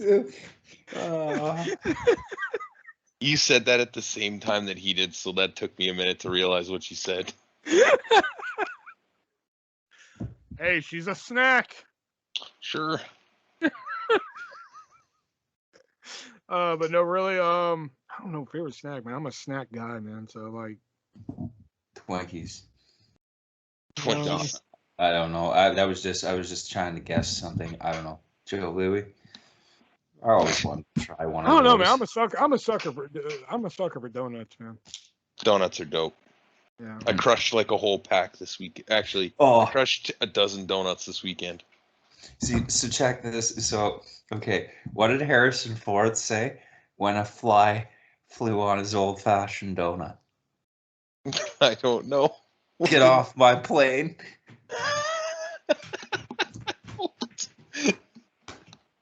All right, thanks for coming, everybody. Good night. I've had it with your bullshit. There's still more questions, though. Yeah, no, I don't care. After that bullshit, no, we're done here. That's worse than some of the fucking shit he posts on his feed sometimes.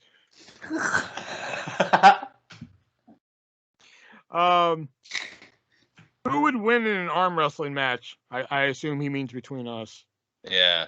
I think Shelby would win that one. Shelby's got that one. I ain't winning shit. I actually haven't won that many arm wrestling matches, to be fair. Yeah, but I think you'd have us licked. Probably. I am pretty muscly. If you could turn your bedroom into a big wrestling ring, I'm going to rephrase this question because he kind of lost me with it. Yeah. If you could turn your bedroom into a big wrestling ring, would you? You're damn right I would. Wait, when he says, because okay. Into a big wrestling ring, of course, it still have the bed and stuff like a regular bedroom. So, like, are you saying that, like, instead of walls, I'd have ring ropes? Is that kind of the idea here? I have no idea. Because then he even followed it up. He was like, follow up to number 8. Who would turn their bedroom into a wrestling ring? So I was just like, all right, I'm just going to change the question. All right, I'm guessing that your walls are ring ropes. So, you know what? I'm just going to say sure. Why not? Yeah, sure. Why not? I'm down. And his last question here. As a kid, did anyone have WWF wrestling sheets? If they made them for adult-sized beds today, would you buy one to sleep on it? I was like, what does he mean by wrestling sheets? And I was like, he means for beds. Okay. I didn't have any as a kid. It depends on what they looked like as an adult. If it was like logos, if it was like DX logo, for example. The HCW logo, for example. So let's say you're bringing a chick home. you lift up your sheets, and all it is like a bunch of rainbows and New Day and that. No, you lift the sheet up, and it's like the old school WWF logo with Hogan flexing and Warrior and Roberts and shit. Yeah, like yeah. And then she even looks past that, and she's like, "Put on some music," and you're like, "Okay." No, it would be even better if it was no. Put on some music.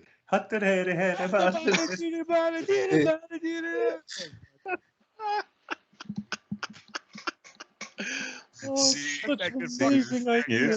the thing is that if it might actually work out in my favor if I actually had wrestling sheets. I can actually say that. Got like tombstones written with like Undertaker, rest in peace. No, but think about when like it's all like the ECW barbed wire and it's got all the purple lettering and stuff. That'd be sweet. It's barbed wire. Not actual barbed That girl wire. would be Well, like, the girl with me would be like, "Do you really have wrestlers on your sheets?" I'm like, "Yes, I do." Now, excuse me, I have to go get my milk. Hold on. Hold on, my mom left a note on the inside of my sweater. Hold on. Oh Lord, that's a good question. I like that question. Here's the body, yeah, here's the body. Oh god. If we would get copywritten, I would make that our fucking like theme music. Oh fuck. Oh, that's man, that's good fuck music right there. Oh yeah, it's good Yeah. fuck. I know, right? All right, so that was the last question this week. So that leads us into our vintage pick of the week, which is usually a show, a promo, fucking whatever we can find that we think that you should go out and check out. Which I think I already have a feeling. I know what Shelby's is. So Shelby, what's your vintage pick of the week? You know what mine is? I think I know. Oh, okay. Well, I actually had a really hard time picking this week because I saw a lot of great matches, a lot of great Ernie Ladd matches, a lot of great Jerry Lawler matches. But my pick of the week is actually, have you guys seen Grammar Slam with CM Punk? Oh wow. Oh okay. No. I thought you were gonna pick that fucking pole battle royal you were telling us about. Oh no! I thought about that too, but I was like, it was fucking incredible though. But Nick, you haven't seen fucking stupid. I haven't seen Grammar Slam. No. with CM Punk. Oh, it's fucking Yeah, I've hilarious. seen it. He's a grammar Nazi, always has been, right? Well, he did these videos. Oh man, probably like 10 years ago now. No, it wouldn't have been 10 years ago. Yeah, it probably would have been 10 years ago actually. He was still working with WWE at the time, where he just like corrects people's grammar on Twitter and not Instagram, Twitter and like emails and stuff that he gets. And they're just fucking hilarious because he's such a good like actor and he's such a good promo. He just like fucking tears everybody a new one. And if you're gonna check one out, your first one you should check out is There, and There. That's probably my favorite one. Yeah, see it now. I can just imagine. Yeah, it's good. Yeah. Who's next? My vintage pick is fucking Randy the Ram himself, Mickey Rourke, knocking Chris Jericho the fuck out at WrestleMania 25. Oh, fuck yeah. Just crack. He actually knocked him out, too. Mm-hmm. Jericho was I should have mentioned that. I should have mentioned that during the review, but I'm sure you guys know, but for the listeners at home, but he was actually scheduled for a match against Chris Jericho at WrestleMania 25, but because Rourke doesn't really know the wrestling business that well, he opened his fucking stupid mouth and said they're like, yeah, I'm gonna have a match with Jericho at WrestleMania before it was actually supposed to be announced. And Vince canceled the match, and plus on top of all that, his agent, Mickey Rourke's agent, thought it would hurt his chances of winning the Oscar, which in the end didn't really fucking matter anyway. So they changed it to just like a little cameo at WrestleMania instead of a match. But he actually, and then he brought an extra with him so that in the event the wrestlers went into business for themselves, he would have somebody to back them up. Oh. Because, so he actually, it got to the point where there was so much heat, or so much imagined heat, that Mickey Rourke, I think it was Frank Shamrock, went with him. I didn't know.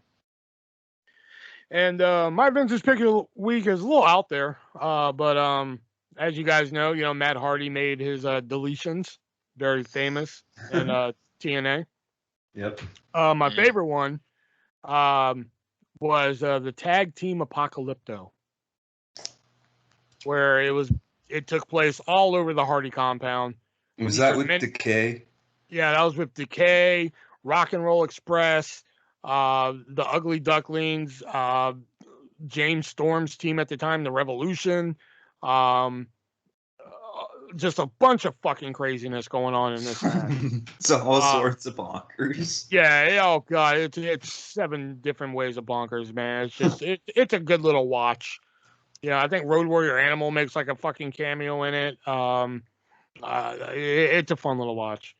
You know, because like when the first deletion happened, or the final deletion, when that happened, I was just like, they're out of their fucking heads. Yeah. They have finally lost their goddamn minds. Yeah, everybody kind of said that. Then the second one happened, I was like, you know, that was actually kind of entertaining. Yeah. Then the third one happened, I was like, wow, that was really good.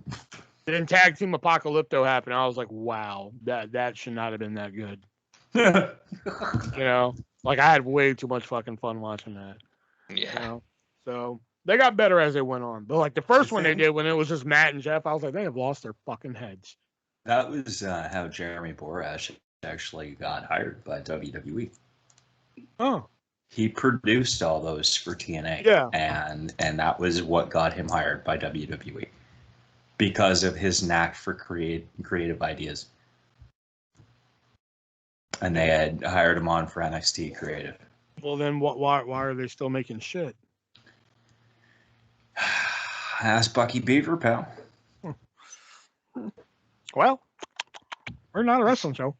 Yeah, that's exactly it, right? We're an entertainment show. With your fucking Bucky Beaver fucking teeth. Okay. Get your fucking teeth fixed. There's the bell. So you guys know what that means. That signifies the end of the 3-Way Dance Wrestling Podcast. I don't know what we're doing next week. We'll have to figure out something. Wait a minute. No. I was like, oh no, Extreme Rules is next week. Yep.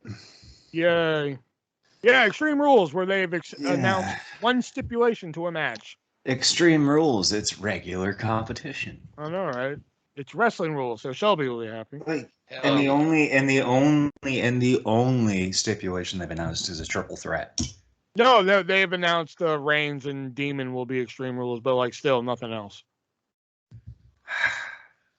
Yeah, it'll be Extreme Rules. Here's a chair. Here's the Usos. Here's Brock Lesnar. 1, 2, 3. Here comes Crown Jewel. I don't know. Yeah, like, why even have the match if they've already announced Reigns versus Lesnar for Crown Jewel? Because they're trying to say that it'll happen regardless if Reigns is the Universal Champion or not. So that's how they're hyping that. But I mean, come on. There's no way Finn Balor's beating fucking Reigns. There's no way. No, I agree. I guess we'll find. Oh no, you know what? No, Extreme Rules is the week after next. We got to figure out something next week. No, Extreme Rules is this week. Is it? Yes. Because last night was Go Home Raw. Oh, okay. Yeah, it's 26th. Oh, okay. All right. Good. We don't need to figure something out. All right, guys. So leave your questions in the comments down below, and me, Nick, and Ass Crack here will answer them on the next episode there. So until next time, guys, from Nick and Shelby, be breezy.